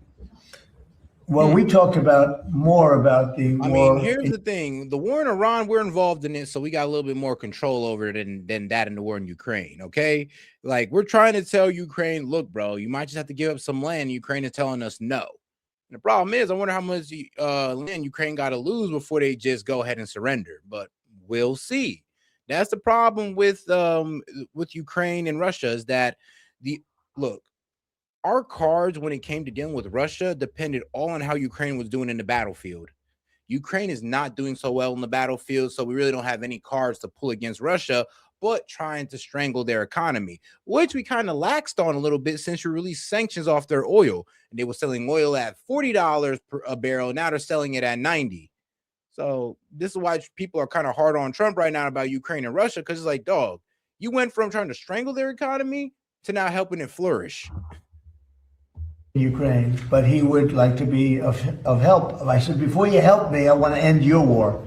So we had a good talk. I've known him a long time. I think he was ready to make a deal a while ago. I think some people. I'm crying. Well, damn, guess, dude. He's saying, look, man, I'd be mad if I finally got to go to the moon like them and had to play nice with a PD file. Yeah, damn, with a PDF file warmonger like Trump. Like, well, damn. Damn. He said it'd ruin the whole mood.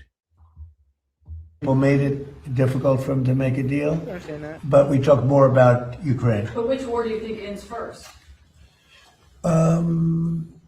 That's an interesting question. Coming from you, that's very interesting. Which war would end first? I don't know. Maybe they're on a similar timetable. I think Ukraine, militarily, they're defeated. Okay, you wouldn't know that by reading. He finally admits it. Bro finally admitted it, bro. After all these years, after all these months of just BSing around the topic, he's like, look, man, Ukraine is lost militarily. Yes, you should have said that like last year instead of trying to say, oh, no, Ukraine could have a chance. Ukraine could have a chance of victory. Yeah, they could have a chance. Knowing damn well you was lying your ass off. That country is cooked, man. And I feel bad, but that country is cooked. Finally, he admits it. Militarily, they've lost. I know. I've been saying that since day one. In fake news, but militarily, look, their Navy. So they had 159 ships. Every ship is right now underwater. Typically, that's pretty good. What do you think, Jared? I mean, it's going to be hard for them to make a naval comeback. Okay, now they have an Air Force. Every one of their planes has been shot down or has been decimated. They have missiles. About 82% are gone. And they have drones, and most of them are gone. Most of the factories are mostly gone. And we have tremendous anti-drone equipment now, between lasers and that new, very special machine gun that knocks them out of the air like flies. And we use bullets instead of $1 million, missiles to knock out a 30. Yeah, I know. We had to switch that game up because we were using $1 million missiles to take down what, $20,000, $50,000 drones. Terrible. $1,000 drone. So I would say Jared would tell me that with everything you just heard, typically we're in pretty good shape. And in addition, their economy is crashing. Their, as you know, their shout out to money. my man Guest Dude and all the other supporters because the call-in line is now open. You can go ahead and go to the main page on the post tab and you will go ahead and see it right there. You can go ahead and come on up just like my man Guest Dude right here. What's going on, bro? Man, the bots today are out of line, just out of line. Man, bro, when they started saying that, oh, no, it was Iran who bombed the girls' school, I was like, okay, how far gone are we here? Like, and the thing is like, a Tomahawk has extreme accuracy, like beyond ridiculous accuracy. We have satellites right now that even if you have all of your transponders turned off on your boat, if there's any copper or any kind of antenna anywhere on your ship, you are still visible to these satellites. But somehow our intel was wrong about a school that's been on Google Maps since 2017 and had a website since 2017.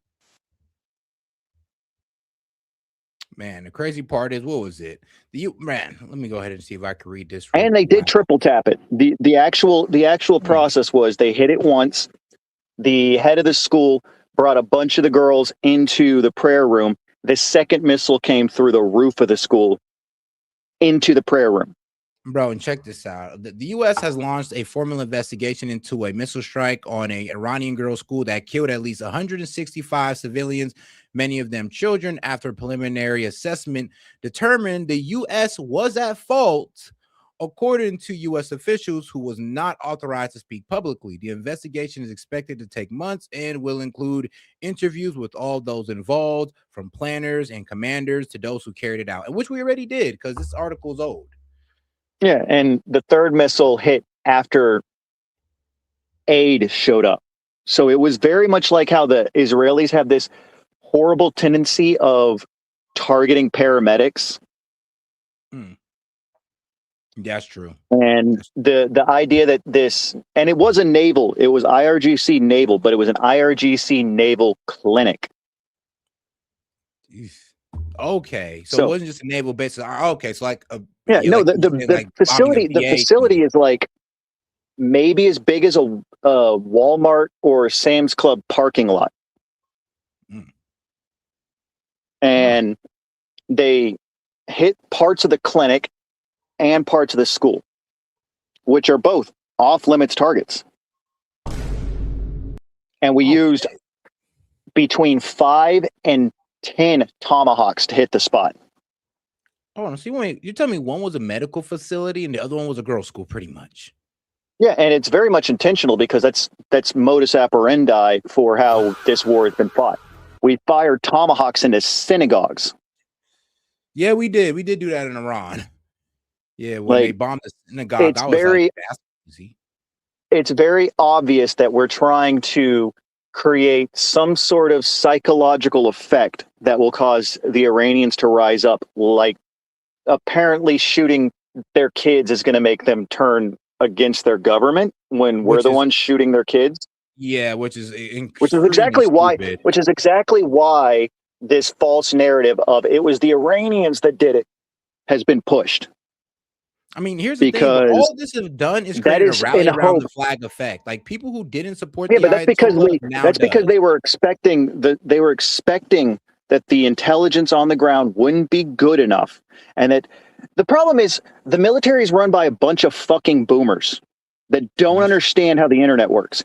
There's a reason why the United States federal government from the White House said, hey, American companies, do not allow American citizens onto your satellite feeds. Block all the satellite feeds. So you can't see what our bases look like. You can't see what Iran looks like. You can't see what's gone on over there. Problem is, we're not the only country with satellites. Japan has satellites. China has satellites. Russia has satellites. The European Union has satellites. And you can see the damage on the ground in real time. And independent journalists have been pulling this information. You know how many independent journalists have flown over to Iran since this war started? From America to Iran, just so they could be on the ground. Yeah, CNN did it. They've got thousands of journalists all over the place seeing what's actually happened. And it's obvious.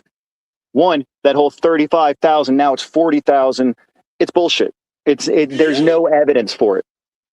If there were evidence, we'd be seeing it daily. They can't even be They can't even be deceivious enough to throw out AI images of it.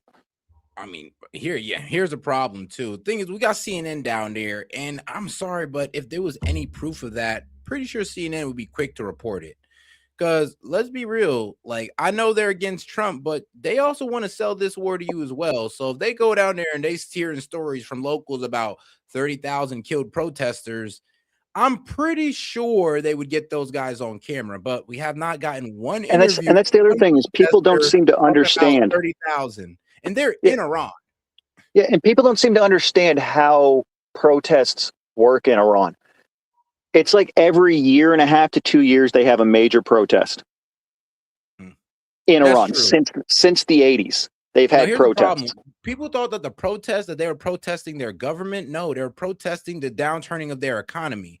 And Yeah, what a and lot of that's people don't understand about and that's Iran and is that's the other that thing is no, bro, no, check this out though. A lot of people don't understand about Iran is that the Ayatollah, they see the Ayatollah as separate from the government, so they can be mad at their government and not be mad at the Ayatollah. yeah, and that's the thing is we look at Iran like it's some monolithic single beast government when it's just like our government. It's made up of people, and there are multiple parts of it. The equivalent to like a House and a Senate, and then there's parliamentary and weird stuff with the Ayatollah. It's the exact same thing. Honestly, The only difference, it the reminds only me thing of the how the Ayatollah UK is, set up. Now think about it. yeah, It's like the UK set up, you know, like with King Charles, and like, but you replace King Charles yeah, with Ayatollah Khomeini, and then you got the parliament, and then you got the guy, and then you got your, what was it, them MPs or whatever they called them. yeah. So it's literally built like, well, ironic, literally built like the UK system. And it's built like that where the Ayatollah and his little surrounding network operate very similar to our court system. Instead of having a secular court system, they have an Islamic court system. Now, Yeah, there and are they play problems like with the that court Supreme system. Court. And they play like the Supreme Court. Is like what they say is as the end Yeah. all be all. And there's clearly fucking issues with that system, but there's Exactly. also issues with our system. Like, can anyone sit here and defend our justice system in America? Man, I mean, yeah, not really. Well, depending on certain situations. Yeah, Because and the way our same thing goes for Iran's true in certain situations. non-secular justice system. Like, the more you look into this, the more you research, the more you study it, the more it becomes clear that this is exactly what the CIA warned about. And the CIA warned that the allies we had in the Middle East would break away from the West if we forced Israel into the equation. And lo and behold, since 1948, the Middle East has been a shit show. Ah, man. And now you're right. But hold on. I do want to get into this video. I know we got a couple comments like the 40,000 deaths were in early January. Yeah, I know. We said that. And guess Yeah, what? and apparently it was within 2 days. It wasn't 40,000. 30,000 in 2 days. Like, bro, you can't even get that out of a bombing campaign. Yeah. Like, again, I reiterate, we've been watching Israel actively bombing the hell out of Gaza for almost 3 years now, and they haven't even hit 65K.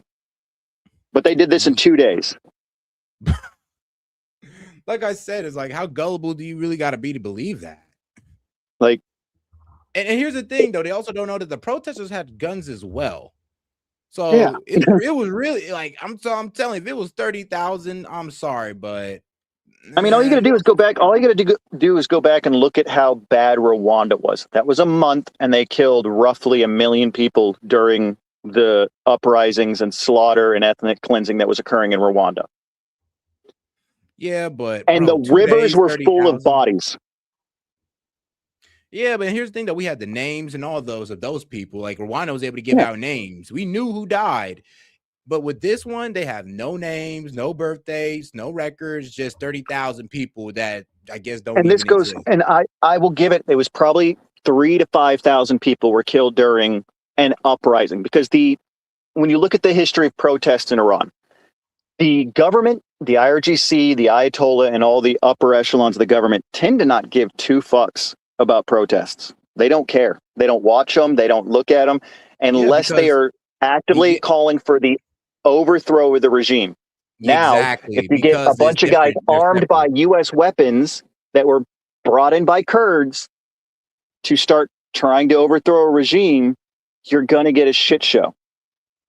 You're going to get civil war. That's what you're going to get. And instead, what you got was the Iranians putting down the revolt, and then us trying to use that as justification. But now it's because of nukes. But they don't have nukes, but they do have nukes. I thought they're buried. They have a fatwa, but we kill the guy with the fatwa.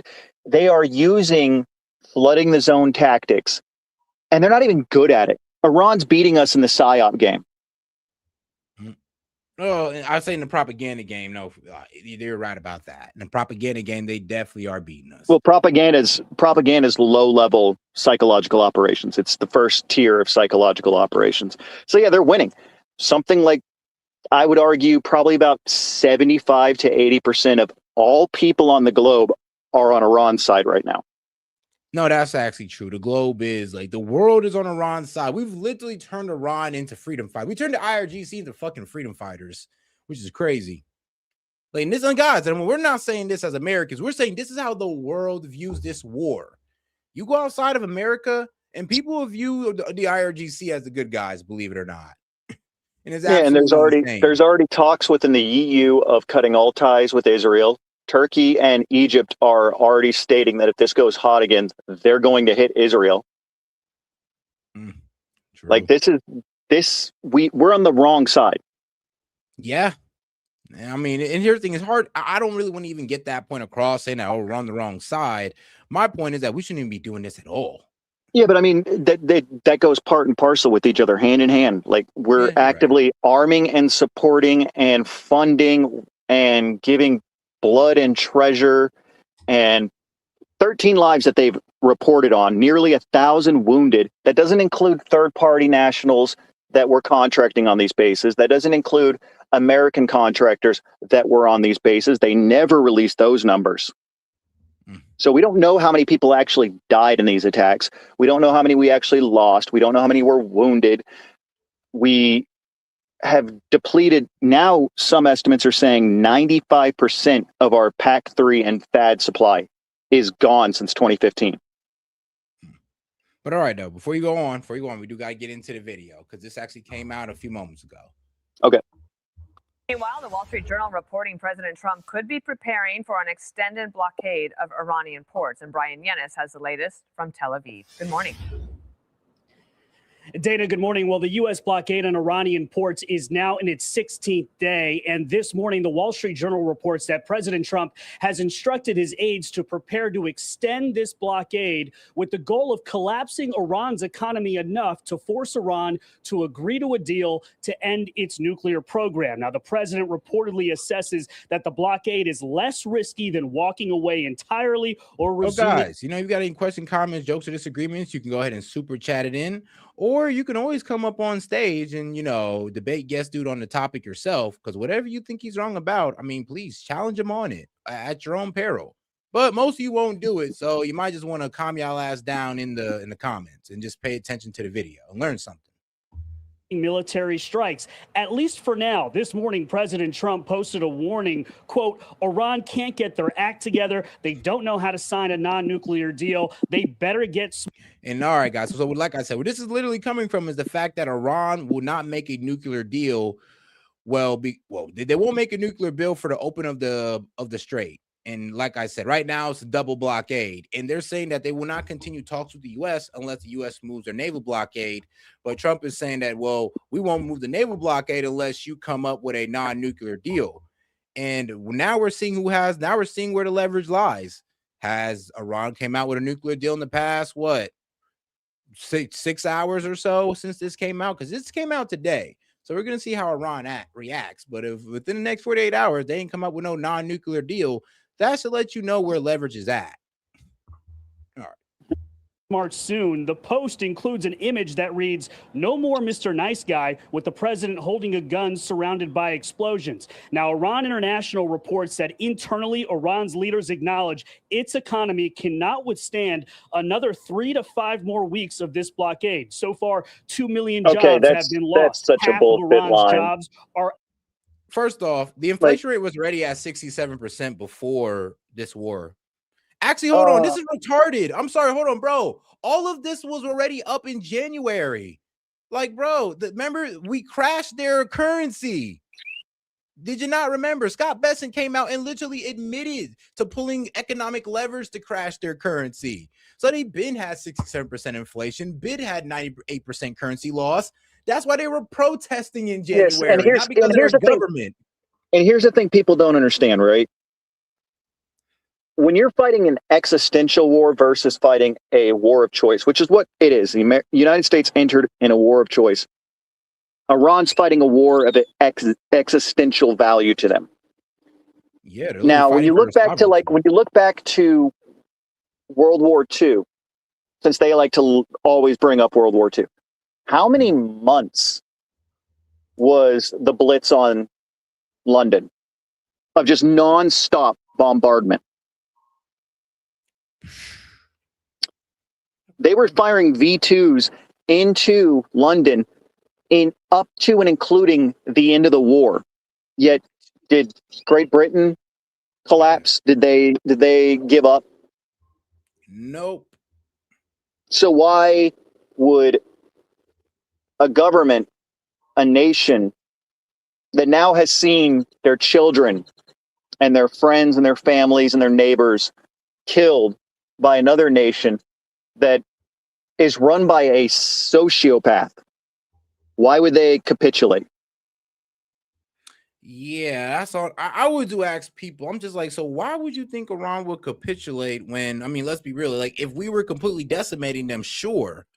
But why do you think that Iran would allow us to block the Strait of Hormuz, have a blockade, allow other ships through, but not theirs, and not think that they were just going to shut down the strait on their end? Like, we keep trying to, I don't know. I guess we keep trying to put our boot on the neck of Iran, and they keep showing us that they're not doing that no more. Because let's be real, Iran's showing us tremendous restraint, especially with the 12-day war. Because think about it like this: due to the fact that they could have been struck Qatar bases, been struck our military bases in the region, been struck energy plants in the region, been closed the Strait of Hormuz. I'm surprised they didn't do this in the 12-day war. But they were showing restraint because that's the thing is Iran's had this tit for tat setup with America and Israel for a while. We hit them, they fire a couple missiles, it goes back and forth, it's silly. This time though, we were hitting civilians. And Iran was like, okay, game on. And then we have Trump threatening the eradication of an entire civilization and sending them back to the Stone Age publicly. Like, I don't think people realize what those messages on X and Truth really did. They don't. They don't understand it. Bro, they're over here trying to say, oh, he wasn't serious and all this. I'm like, it doesn't matter. How do you think the Iranians think about it? What do you think? According to the 1948 Geneva Conventions and Conventions on Genocide, Trump has now shown irreparable proof that he was willing to commit a genocide and commit war crimes. So now, if I don't know our if we can stupidity, go that far, man. And if no, that's the thing is we're at a point now where we've reached the level where the rest of the world has to make an existential choice. Japan, Korea, Australia, the Philippines, Southeast Asia, India, Pakistan, the European Union. They're all at the same point of, do we cut ties with America and charge their president? I guarantee these are conversations going on in the back rooms of every single head of state in the world right now. Just get back on point. Guys, what you're seeing right here isn't because of the blockade. This is because their currency went down the toilet all the way in January from the economic levers that Scott Bessent pulled to destroy their currency. This has nothing. These numbers have nothing to do with the blockade. Believe it or not. Okay, wait, before we continue. The value of Iran's real. Yeah. Okay, C. Carnes, I guess is how you say it.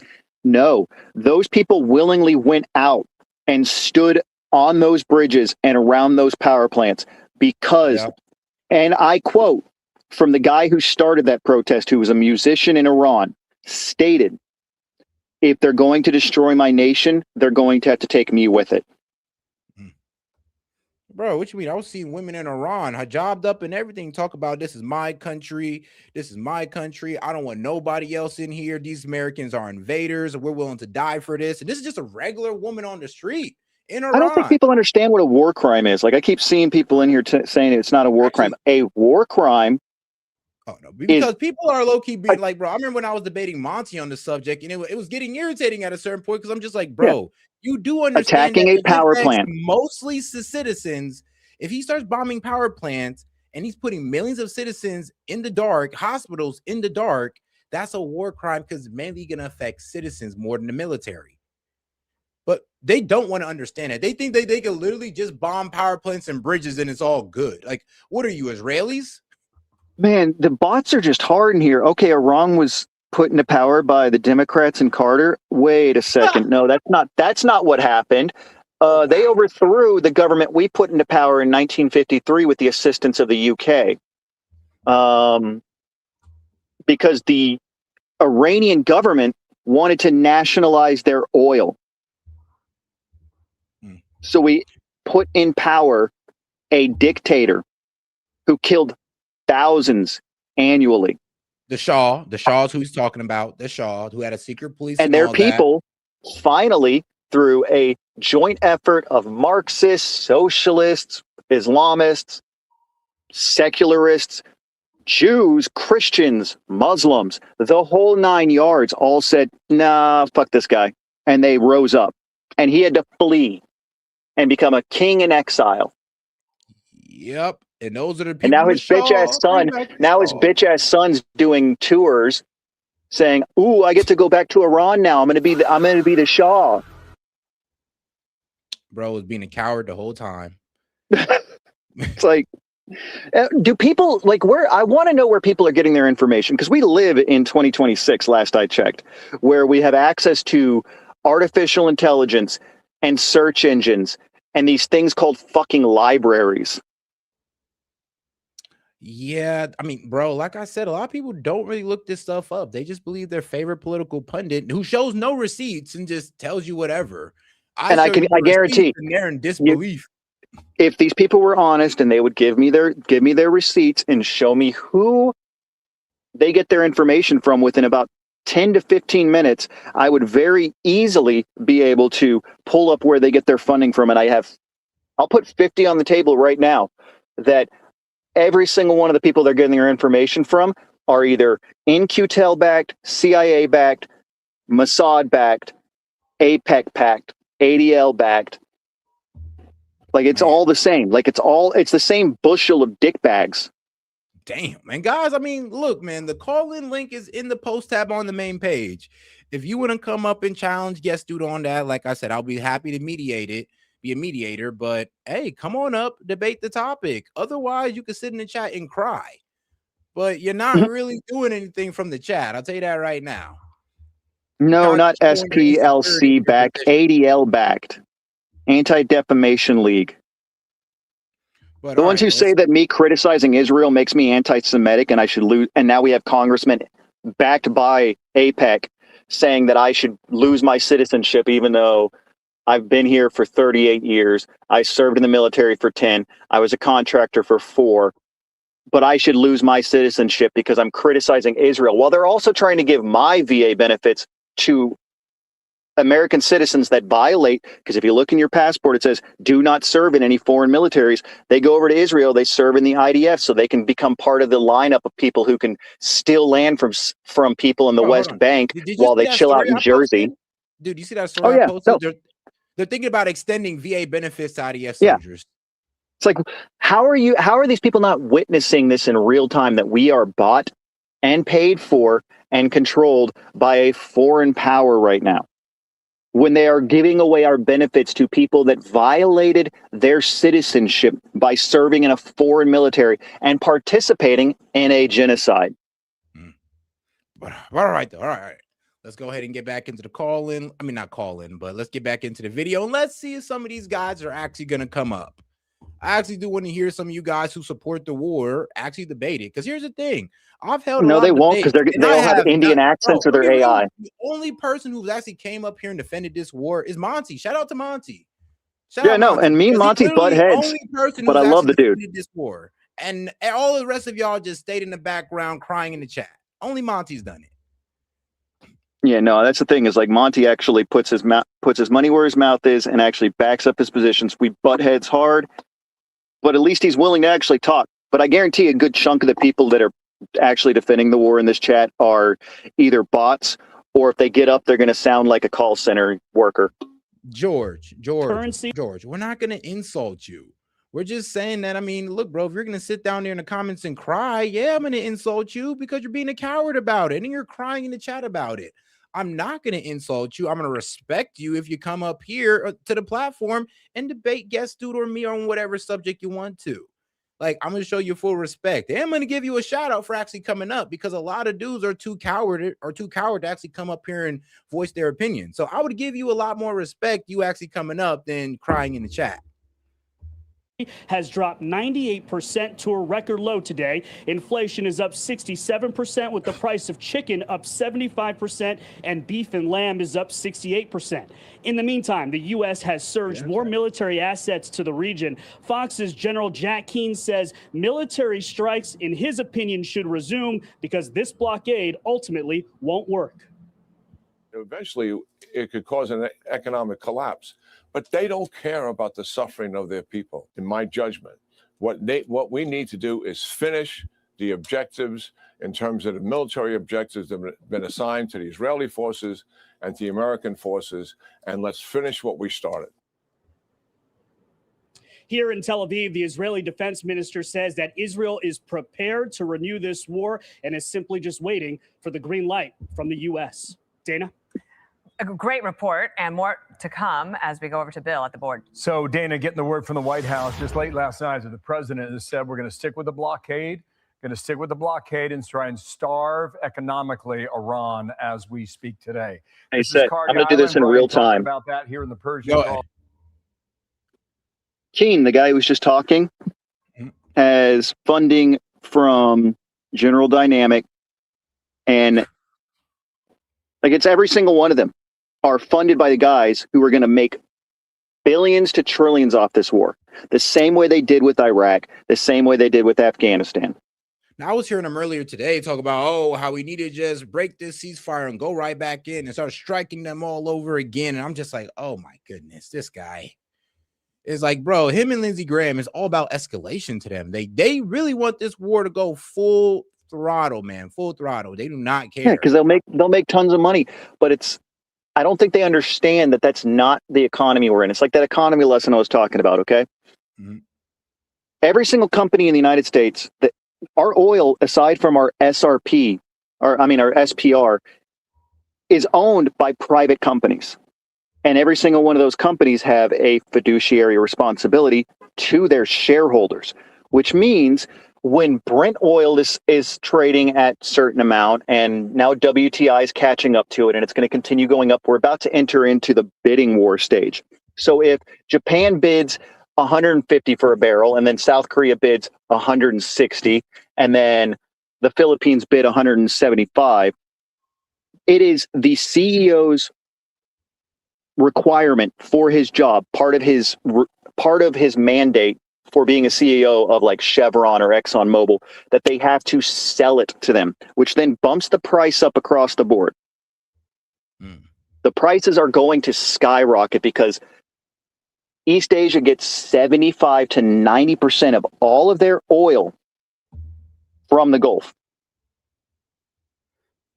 No, you're right about that. And the bidding wars will start. Yeah. And if it becomes more profitable for a company in the United States to ship their oil to East Asia or Europe than it is for them to keep it in the United States to be refined, they're going to ship it at those prices, which will jack the prices up across the board. We're now a 1 billion barrel deficit, and there's no sign that the strait's going to be opened, and our blockade's not even working because our Navy's scared of the Iranian military. Like you could see it on the trackers. They're staying 270 to 300 miles offshore, while the Iranian ships are sailing at 80 to 100 miles offshore, out of range of our stuff, and just bypassing our blockade every single day. All right. So, okay. But I do want to get into this real quick because my man Myron did get into the whole 40,000, and he played a video in here that kind of let people know that, this is why regime change was such a stupid thing to try to go for. And well, I'm be real with you. If you wanted to go for regime change, bombing the country would be the last thing you do. All right, let's get right into it. Number two, for them to say that 40,000 were killed is absolutely ludicrous. That's a lot of people, number one. Number two, if they actually killed 40,000 people, there's no way that they wouldn't have risen up, as people claim, and fought back against their government. They didn't. That is a propaganda lie. If anyone ever tells you that they killed 30 or 40,000, that's how you know immediately that was a failed coup attempt because they wanted the people to rise up and overthrow the government and they couldn't do it.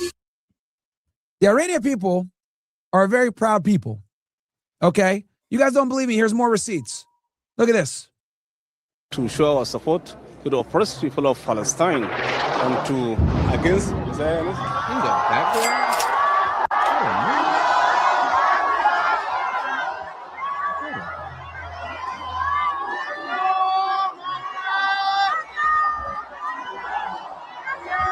You know, it's crazy. So while bombs drop, they're protesting and they're yelling, Allah Akbar, you know, God's the greatest and all that good stuff. I'm sorry, but if that was to happen in America, everybody would start protesting, start scattering. If that was happening to any No Kings protest, those liberals wouldn't be like, yeah, F Donald Trump. No, they start running and screaming. They do that shit in Iran and these people start screaming louder. Oh, but the government has no support. Nobody supports the Ayatollah said. Nobody supports them. Yeah, they do. Like it or not, they do.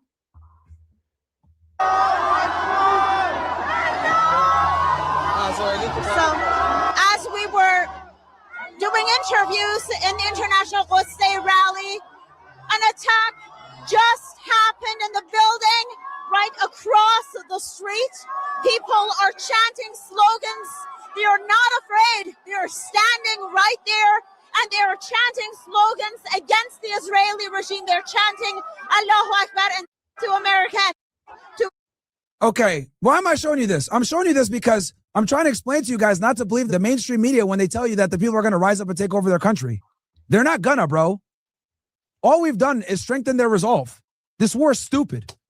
It's like I'm the crazy guy here. Like, do I got to be the one to say, yo, this war is a bad idea? Okay. These people are not going to rise up and overtake the government. Some dumb thing in the chest is scripted. Bro, shut the up, man. Bro. Shut the up, dude. Most low IQ takes. That's scripted. They bombed the building and they had everybody there at perfect timing so they could look like they're united. You idiot. Bruh, accept the truth. They got bombed and instead of running away, these niggas said Allahu Akbar, bro. Allahu Akbar! Like, do you not understand these niggas are different timing? Stupid. You idiot. You dumb. Half you niggas are in the Starbucks line. They call your name for your latte. Hey, Tim. Oh God.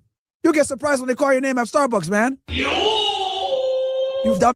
Meanwhile, you over here saying this shit stage. Niggas got bombed. And instead of running, they said God is great. Bro. Allahu Akbar!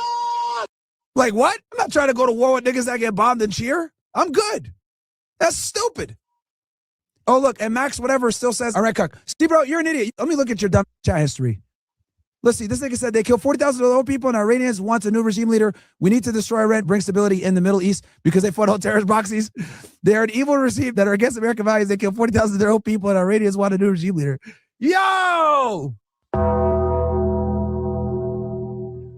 Hey, Max, run shit. It's very clear that you don't run your brain because you just gave the most brain dead analysis ever. Do you actually believe the Iranians killed 40,000 of their own people, nigga? Do you actually believe that? Huh? Chad, do I got to roast this? It's not just us. It's everyone calling it out. Exactly, because it's just so ridiculous. It's like, bro, you really And believe it's clear. It's clear. The vast majority of the people trying to push this 40,000 deaths narrative are either in the United States government right now being funded by Israel and military fucking contracts, or they're Indians. Because you could look at their accounts, you could see how young their accounts are. They're most of them are new accounts. And then if you cross-reference them, if they are dumb enough to be using the exact same handle, you could cross them on X and then you could go see. I'm not just pulling that out of my ass. I know for a fact 70% of the comments, not just here, but across the internet right now trying to push this narrative are from India. Hey, yo, and shout out to my man Jed. He's like, over here, a car backfires. People go driving into a bush. Man. Our cops shoot at cars because an acorn fell near them. I mean, yeah, No, I get it. Shout out to my man Jet, bro. Appreciate you for pulling up. But all right, though, let's let him cook. Was a lie? Are we really about to bake this dumb right now and debunk this shit once and for all? All right. About to educate you guys because so many people don't understand this shit. So let's go ahead, man. Hey, Max, you're about to get embarrassed in front of what, 6,000, 7,000 people live. You're giving all the stupid talking points the Western media gives. So let me go ahead and educate your dumb. I got my 7,000. I'm gonna get everything ready for y'all. I don't give a shit about. Give me 1 second. I'm gonna get everything ready for you guys so we can go through this shit real quick. We're gonna debunk this 40,000 bullshit once and for all, dude. I'm getting everything together for you guys real quick because it's amazing to me how people still don't understand this. That was all astroturfed and it was all planned. The 40K thing is a huge fly. So let's see here. So I'm going to show you some stuff. Okay. So as you guys know, we're talking here about this 40K lie, right? So what basically the United States and the Western media says is like, oh, they killed 40,000 of their own people, blah, blah. The reality is it wasn't that high. Okay. The Iranian government claims 3,000 people were killed. I don't believe that either. The US government tries to say it's 40,000. I don't believe that either. I think it's probably somewhere in the middle. But for them to say that 40,000 were killed is absolutely ludicrous, okay? That's a lot of people, number one. Number two, if they actually killed 40,000 people, there's no way that they wouldn't have risen up, as people claim, and fought back against their government. They didn't, okay? That is a propaganda lie. How do we know that it's a lie? Because you go ahead and you look at someone like Mike Pompeo on January 2nd, as the protests were starting to heat up, what does he say? Happy New Year's to every Iranian in the streets, also to every agent walking beside them. Bro, what? Then Trump admits, okay, and he admitted this 2 days ago, the U.S. sent a lot of guns to arm Iranian protesters who believe the Kurds took them. Oh, it gets better. Also, what ended up happening was when guys, let me show you guys something crazy too on, there's actually way more support in Iran than you realize because, oh no, and bro, check this comment out. This comment is low-key sick. Pro-IRGC Muslim women fully armed in Iran. They are legitimate targets. These women are demonic. I mean, damn, demonic for wanting to fight for their country. So damn, so what, are women in our military demonic as well?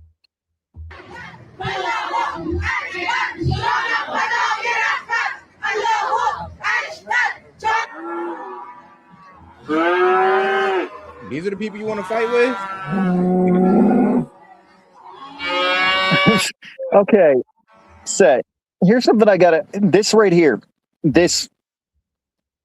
How many times have you heard somebody say, let's turn Iran into a glass parking lot? How many times have you heard people say, let's just destroy Iran? Our own president said, let's end their civilization. Yet we constantly have to constantly deal with the argument that, oh, they say death to America. Yeah, parts of their 92 million population say that. It's not like all 92 million march to Tehran, stand in a circle, and go, death to America. Funny thing is, I'm just going to show you that's guys. Not happening. It's like, it's so crazy. And people truly think, you don't think the regime has support, bro? They got women with guns walking around. I ain't gonna lie, shit low-key kind of cool, but it's like, come on. You think this has no support? This is what you call no support? Really? I think people need to understand February 28th was Iran's Pearl Harbor. Yeah, I can see that. They're awake now, and they're not happy. And they sit at the crossroads of the world economy. But, and now they're allied with China and Russia. Oh, but they've been pretty close with China and Russia. But that's the reason. The only reason why they were so close is because they had the same American attitude. Do you want to know how quickly this war could be over? If either China or Russia decide to put Iran underneath their nuclear umbrella, what is America going to do? Or Pakistan? Nothing. Like, what are we going to do? Oh, now Iran doesn't need its own nukes. They're protected by a superpower. No, I'm weak. Somebody said not a stroller with an AK attachment. I said the same thing. I don't know why. I guess you were talking, but I did see that. I'm like, bro, why does the stroller got the AK attachment to it? That is. Meanwhile, guys, most of our people right now are worried about bullshit. The reason I'm showing you this, guys, is because you won't see this on mainstream media. They will sit there and lie to you, acting like there is no support when they literally got women out here holding guns in support of their government. If we put boots on the ground, this is who we're gonna have to take out. And I'm not sure about you, but I don't know if our soldiers actually feel okay with taking out women, even if they do got guns. All right. So Leon said Iran is underneath Russia's nuclear umbrella. No, and if they were fully underneath Russia's nuclear umbrella, the United States would not have struck them. Yeah. Trust me, if they had any nuclear protection, this war wouldn't be happening. Like you gotta understand, the reason Russia was able to hit Ukraine is Ukraine was not underneath NATO's or the EU's nuclear umbrella. They just thought. You know, it's crazy how they're ready to go to war in these jobs. But I mean, like I said, guys, this is what you got to understand. You are being lied to about what's happening in Iran because, well, they low-key want you convinced that, they're all oppressed. They all want to just be relieved of the Ayatollah. No, they're willing to fight for this country and keep it for the way it is, which lets you know that things aren't probably the way you think they are if they're willing to fight for it. But like I say, man, a lot of people, they just believe the propaganda. Hey, that's what you got me here for, guys. So make sure you double tap that screen and like the video. These protests are happening. The United States was smuggling Starlinks into Iran so that the protesters can communicate. Because when the protests were going on, that's why the Iranians shut the internet off. They shut it off so that the operatives and the CIA operatives wouldn't be able to communicate with each other, and that actually made the protests subside. If you guys don't believe me, look, we have an oversight committee where this gets admitted. Look at this shit. Learned through a hearing of a House Oversight Committee in U.S. Congress today that an organization called the National Endowment for Democracy, which is funded by the U.S. government, which exists to promote regime change around the world by sponsoring the so-called civil society groups, media, activists, training, journalists, funding political parties, has now identified Iran as its top target. And its president today was asked about an apparently secret State Department program by the ranking Democratic chair of this House Oversight Committee to smuggle Starlink into Iran. And he declared that the National Endowment for Democracy had already deployed 200 Starlink terminals into Iran. We've been investing in communication Hear from our own government tools over years that allow for information to be sent into Iran, even when internet connectivity is blocked. We specifically began supporting the deployment, the operation of about 200 Starlinks early on. All right, you know what? I'm going to interrupt you. We better not talk about it. Okay, so this National Endowment for Democracy president's name is Damon Wilson. We've reported for years on the endowment and their subversive activities around the globe. And now we know how deeply they were involved in these riots. Wilson also took credit for the death tolls and said they're working with their partners who have networks inside Iran to basically increase the official death toll to anywhere between 17,000 and 30,000. Wow. This is while Western mainstream media resorts to monarchist sources close to Reza Pahlavi to completely jacked up the number. Now, the other thing I also want you guys to realize is a lot of this stuff was out. So pretty much, bro, just exposed through the National Endowment Fund.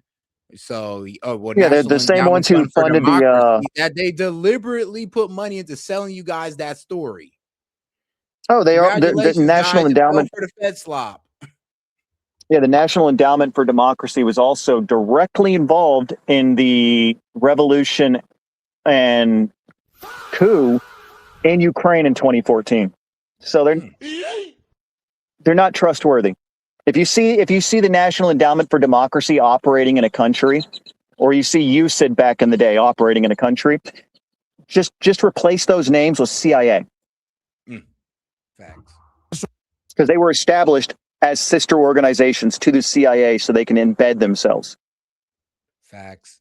But all right, let's get back. Turf here as well. Look at this. They even admit that destroying both its government and its economy. The riots were instigated by as confirmed by Mike Pompeo, who foolishly let the cat out of the bag, and further supported by the confessions of rioters who were arrested and interrogated. All of this is yet another attempt to manufacture a pretext for war against Iran, with the ultimate goal of opening its economy to Western corporations and installing a Zionist-aligned puppet regime to secure hegemony in the region. Like they did with the Shah in the 70s. Now, if all of this isn't enough for you Or in the 50s, excuse me. to believe that the were behind this, just listen to media admit it. So look at this, guys. This guy right here says, I also see the behavior of the protests now. On one hand, I see a lot of boldness. I also see they're very compartmentalized. The material also comes out nicely, which means they receive training. What? Receive training? Yo, what? There's probably some training here. There's no way this is purely natural on its own. And that's okay, and that's not wrong. And therefore, there's some guiding hand here. Don't forget that Iran is a nation of tribes and ethnic groups. Why is that important, guys? Because they could create sectarian violence this way. There's Arabs, Persians, Baloks, all types of people. From foreigners to Baluks to Awazis to Arabs and non-Arabs.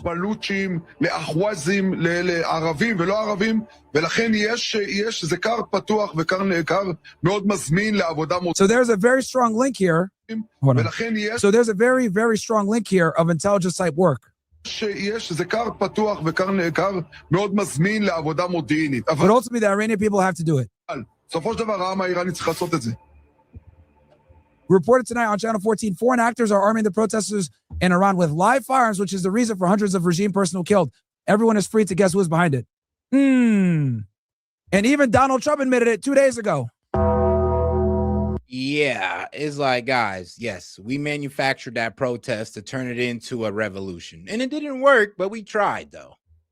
We definitely tried. Actually, the protest, like I said, it started because their currency was crashing and they were complaining about it to their government through protests. But then what the Mossad did was put in a whole bunch. Yeah, what's up? I gotta respond. So Jet just said that Iran doesn't stand a chance if boots are on the ground. If we are stupid enough to do boots on the ground in Iran, we will lose tens of thousands in the first couple of months. Iran's military is on par with ours in terms of training, in terms of equipment.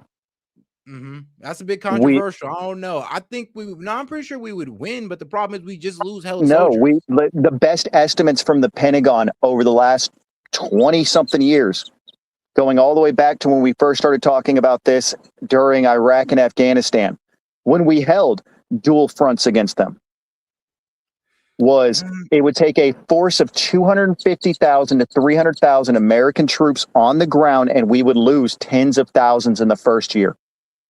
And yeah, I know we would, and that's what I'm saying. I know we would, and we wouldn't win. Let's not be stupid here. But the problem is, though, is that we could still win that. We would still win. They are. No, we wouldn't. Name one war we've won since 45.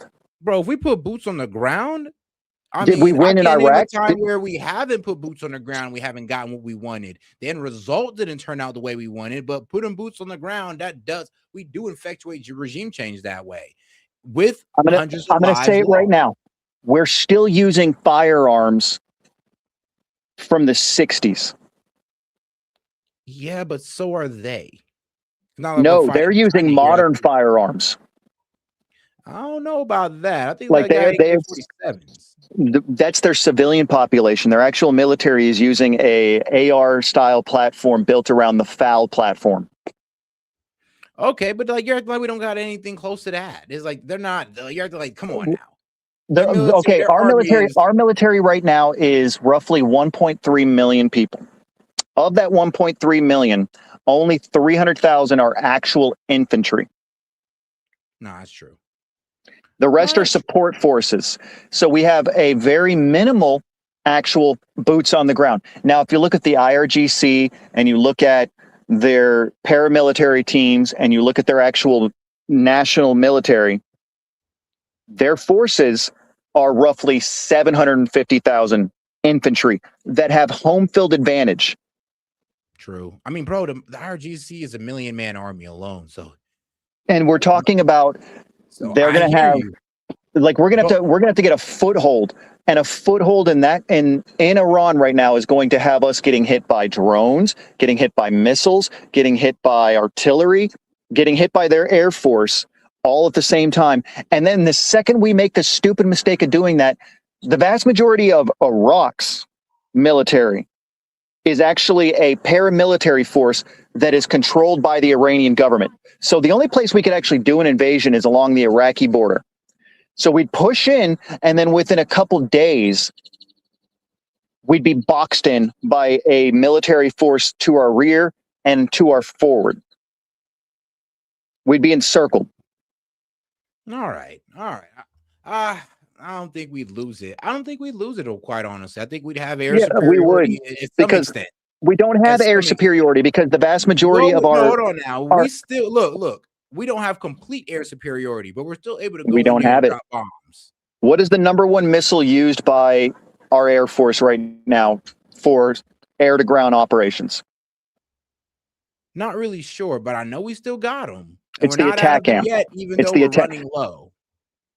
It's an attack AM, and we're down to less than 1,000. You cannot operate CAS operations doing that. Now you'd have to switch over to the A-10s. Now the A-10s have already shown 2 of them were taken down, which means the A-10 is easily targeted by Iranian anti-air. So we don't have that capacity. Our helicopters would get chewed up. And that's after we clearly telegraph, because we'd have to move hundreds of thousands of troops. And if you look at what happened in 1980 to 1988 between the Iranians and the Iraqis were willing to use chemical weaponry on the front line. Yeah, and yet they still only managed to get 10,000 square miles of territory. We can't compare 10,000 square miles to our military might. We could definitely do a lot more. Our military is not as big and bad as people think. They can't give us a bloody nose, but I do doubt that. What is the standard? What is the standard carry capacity? What is the standard carry capacity of an infantryman? 7+1. No, but here's the problem, though. At the end of the day, we do have a more capable military than them. Army as well. We don't though. I'm telling you. If we go all out on Iran, we can overthrow we them. won't. But what do we can't. I'm pretty sure, but no, come on now. I'm pretty sure we could if we actually. Let me break down the actual series of events of how this would have to go, because I've looked at it from every angle. I don't know, man. I'm not sure. Right now, our military is too scared to put our Navy close to their shorelines. No, it's not scared. It's just come on now. It's just dumb. It would be dumb to do that. That's a risk assessment, which is based off of the fact that we know that a Shahed swarm would overpower our aircraft carriers, and that's a $30 billion investment sunk by a couple $20,000 items. Because how dumb would it be put yourself off the coast of Iran thinking that they're not going to do that? Okay, so for us to be able to provide air support, we have to push those aircraft carriers in closer. Okay, yeah. To be able to provide proper security, which means our aircraft carriers go down. If they do get close, yes, you're right. That's why they're not doing it, though. But for us to be able to do a ground invasion, we'd have to have Air Force landing. I do see where your argument's landing. You do got a good point. Is how the hell are we even going to get onto there? And then there's the fact that the second we push in across the Iraqi border, which is the only option for an actual ground invasion, the Shia paramilitary militias in Iraq will cut off supply lines to us. And the average infantryman carries 7 magazines. How long does 7 magazines last in a stand-up fight? And how quickly can you get supplies to them when your helicopters and your supply lines are cut off? No, man, you're going to have to tell me that one. It's basic situational awareness of the fact that you cannot invade across the Iraqi border. We can't do a D-Day style amphibious assault. The Pakistanis aren't going to greenlight us to come across their border because then the Taliban will go over their fucking border. True. Like we don't have a actual capacity to do a ground war. There's a reason CENTCOM has a Navy commander and CENTCOM has a Air Force commander right now. Guess what they don't have? They have not assigned a ground commander because there is no way an actual ground invasion will work. And I guarantee no one wants that job. Yeah, Lord knows I don't. I'm pretty sure you don't either. But all right, bro. All right. Like we're talking, we'd have to push in 250K. And how do you supply 250K on a line? All right. Well, shoot. At least you walk me through that one. And the last, well, then there's the last detail. There's the last part of the why we would lose. Mm-hmm. We don't have the political capital. If we started sending back tens of thousands of body bags to America, how long would it be before there were protests in every major city? Oh man, next day, bro. No, not too Yeah. long. So we don't have the political capital. There's no Trump being in office too. Oh my goodness, bro, it'd be within minutes. Well, even the last standing people defending MAGA would be off board. So we're talking 90% of Americans would be against a ground invasion. Yeah, that's true. That is true. I said, Like, want to know. it's Maybe I done. should ask that in the chat. Would you still support Trump if we put boots on the ground in Iran? Like, I actually do want to know. Even Monty said no. Like, when you want to know how I know that it would drop to 5% approval rating for Trump overnight if thousands of body bags started coming home? Because even someone like Monty has stated boots on the ground is his red line. All right. All right, though, let's go ahead and finish out this video. I think we got about 15 minutes left. Bruh. Now, in response to this regime. Now, let's tie this all together.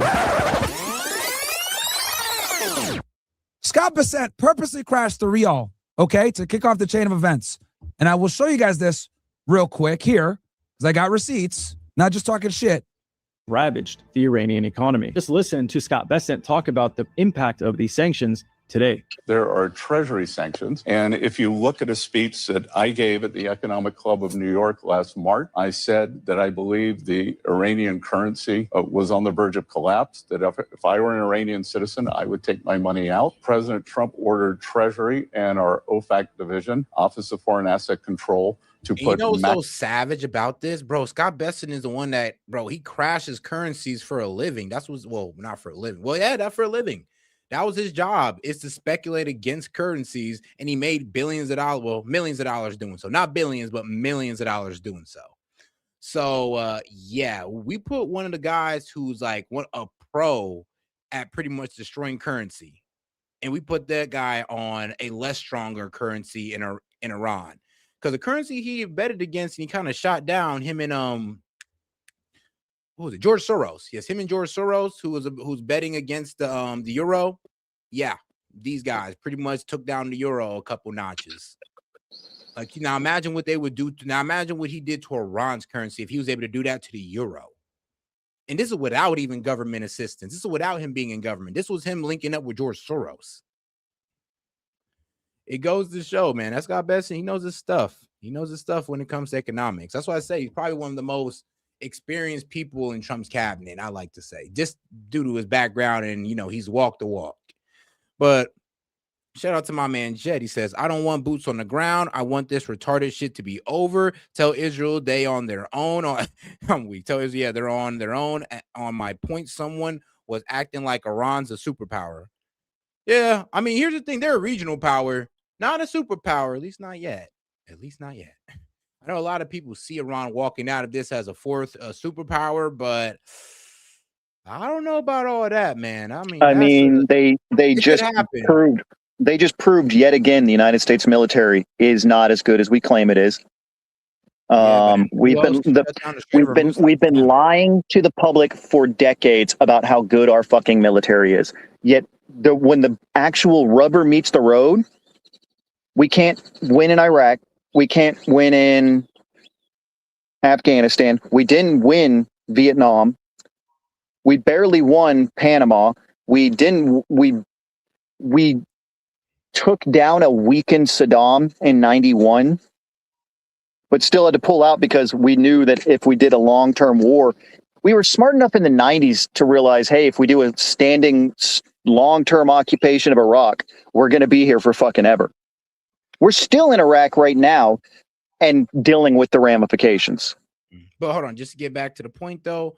But yeah, so pretty much we put Scott Bessent, a guy who's known for pretty much taking down currencies, on Iran's currency and pretty much decimated it. And that's why they were doing their protests.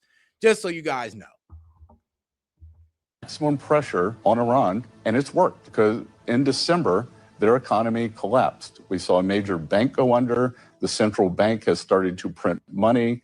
There is a dollar shortage. They are not able to get imports, and this is why the people took to the street. So this is economic statecraft. No shots fired. Things are moving in a very positive way here. Inflation. I'm gonna be real with you. We could have got the regime change we wanted if we'd have just did that and just kept a hands-off approach. We could have probably got the regime change we wanted in about 5 to 10 years. But that's a slow game that I guess people didn't want to play. So I'm anti-American. I'm weak. Hey, man, I guess we're all anti-American. So apparently I'm anti-American for not wanting tens of thousands of American young men killed on a front line for no fucking reason. Hey, man, apparently I'm an American go ahead. According to the White House's own press release, we started this war on behalf of Israel. Last I checked, we're not Israel. And that is on our own press release. Like, why are we there? And why are we going? This war doesn't end. There's only two ways this war ends right now. The United States backs off and Trump pulls up stakes and comes home and goes, yeah, we won. And the Iranians go, the fuck they did, but whatever. Or they're stupid enough to try a ground offensive, and it will be the second Vietnam. We'll lose a bare minimum of 75,000. Jesus Christ. Man, let's hope we don't. That's the Pentagon's own estimates. Oh, no, I read those estimates. That's why I was one of the main people that said, let's not put boots on the ground, because it looks like they're saying that, we could win, but is it worth 75,000 lives? And I'm like, no, especially if we don't get the results we want. Yeah, and we're not gonna get the results we want. That's only going to embolden them. Their women are putting AKs on their strollers. We're talking about a potential standing fight with an insurgency of 90 million people.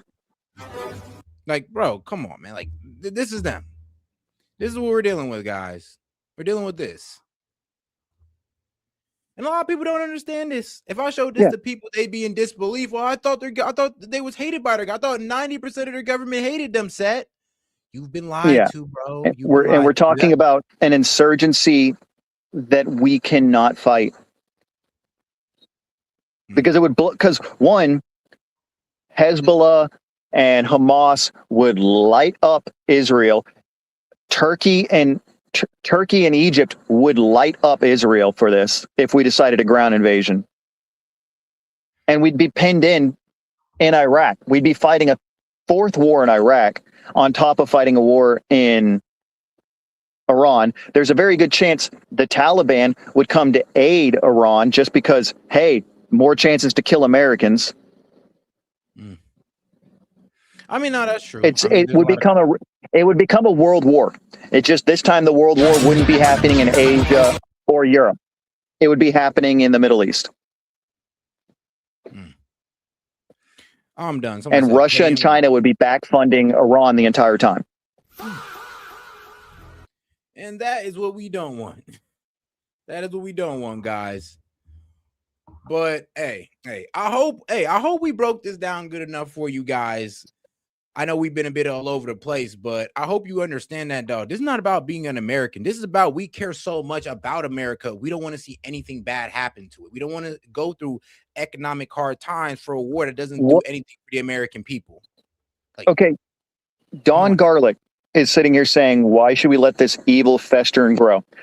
If you are not currently decrying Israel committing a genocide, you're a hypocrite and brainwashed. Well, got you there. You want to talk about evil? I've seen enough live feeds from 8 months ago of Americans traveling to Tehran and being treated better than they're treated in streets in America. Makes sense. That makes sense. That absolutely makes sense, actually. Like, Tehran looks better than most of our cities. I mean, bro, believe it or not, man, here's the craziest part. That's a lot of countries out here. That's a lot of Muslim countries. You go to some Muslim countries, you'd be upset. You'd be like, hold on, how does their streets, their cities look better and cleaner than ours? Well, because they don't try to spend their money on war. We're the people who try to spend their money on war and then want to try to create a reason to go to war with everybody in the Middle East, while they're just sitting there looking at us going like, well, damn, like, what do we do? Oh, nothing. We just want to influence your country and take your resources. Tribe rifles ain't going to work. The number of jihadists. So the yeah. tribe rifles ain't going to work. Then explain to me how a bunch of dudes in Afghanistan made it so that we only had effectively 5 bases in the entire country that weren't consistently being attacked. Somebody says oppression cope. I'm like, I don't know. This don't look like oppression to me. They're over here having fun with it. So, like I said, people who sit there and say, oh, the regime has no support. I mean, bro, I think the regime got more support than our president, man. Bro, most of us ain't willing to carry guns in the street for Trump. Most of us ain't willing to do that. They are, though. Like, they're doing it. So it's kind of funny how, I don't know, like, we're expecting to overthrow. Oh, no, this is actually wild here. Now, this was actually, what was it? An Iranian woman mocks the hypocrisy of feminist propaganda of the Islamic regime by wearing a hijab and a TV frame saying IRGC propaganda, which is somewhat accurate. But let's be real, though. These are real religious zealots, guys. Real religious zealots that believe in martyrdom. Yeah, I don't know if we want to take on those people on the ground, that is. And if you think we can get a regime change when they got people like that support their government, I mean, come on, guys. Let's be real here. Like, you could sit there and say, well, oh, Islam, it's all about Islam. Well, guess what, man? They love their Islam and they love it so much they want to carry guns for it. So get over it. But all right, got to go ahead and close it down on this one. Actually, no, let me finish out this video real quick. Inflation. Do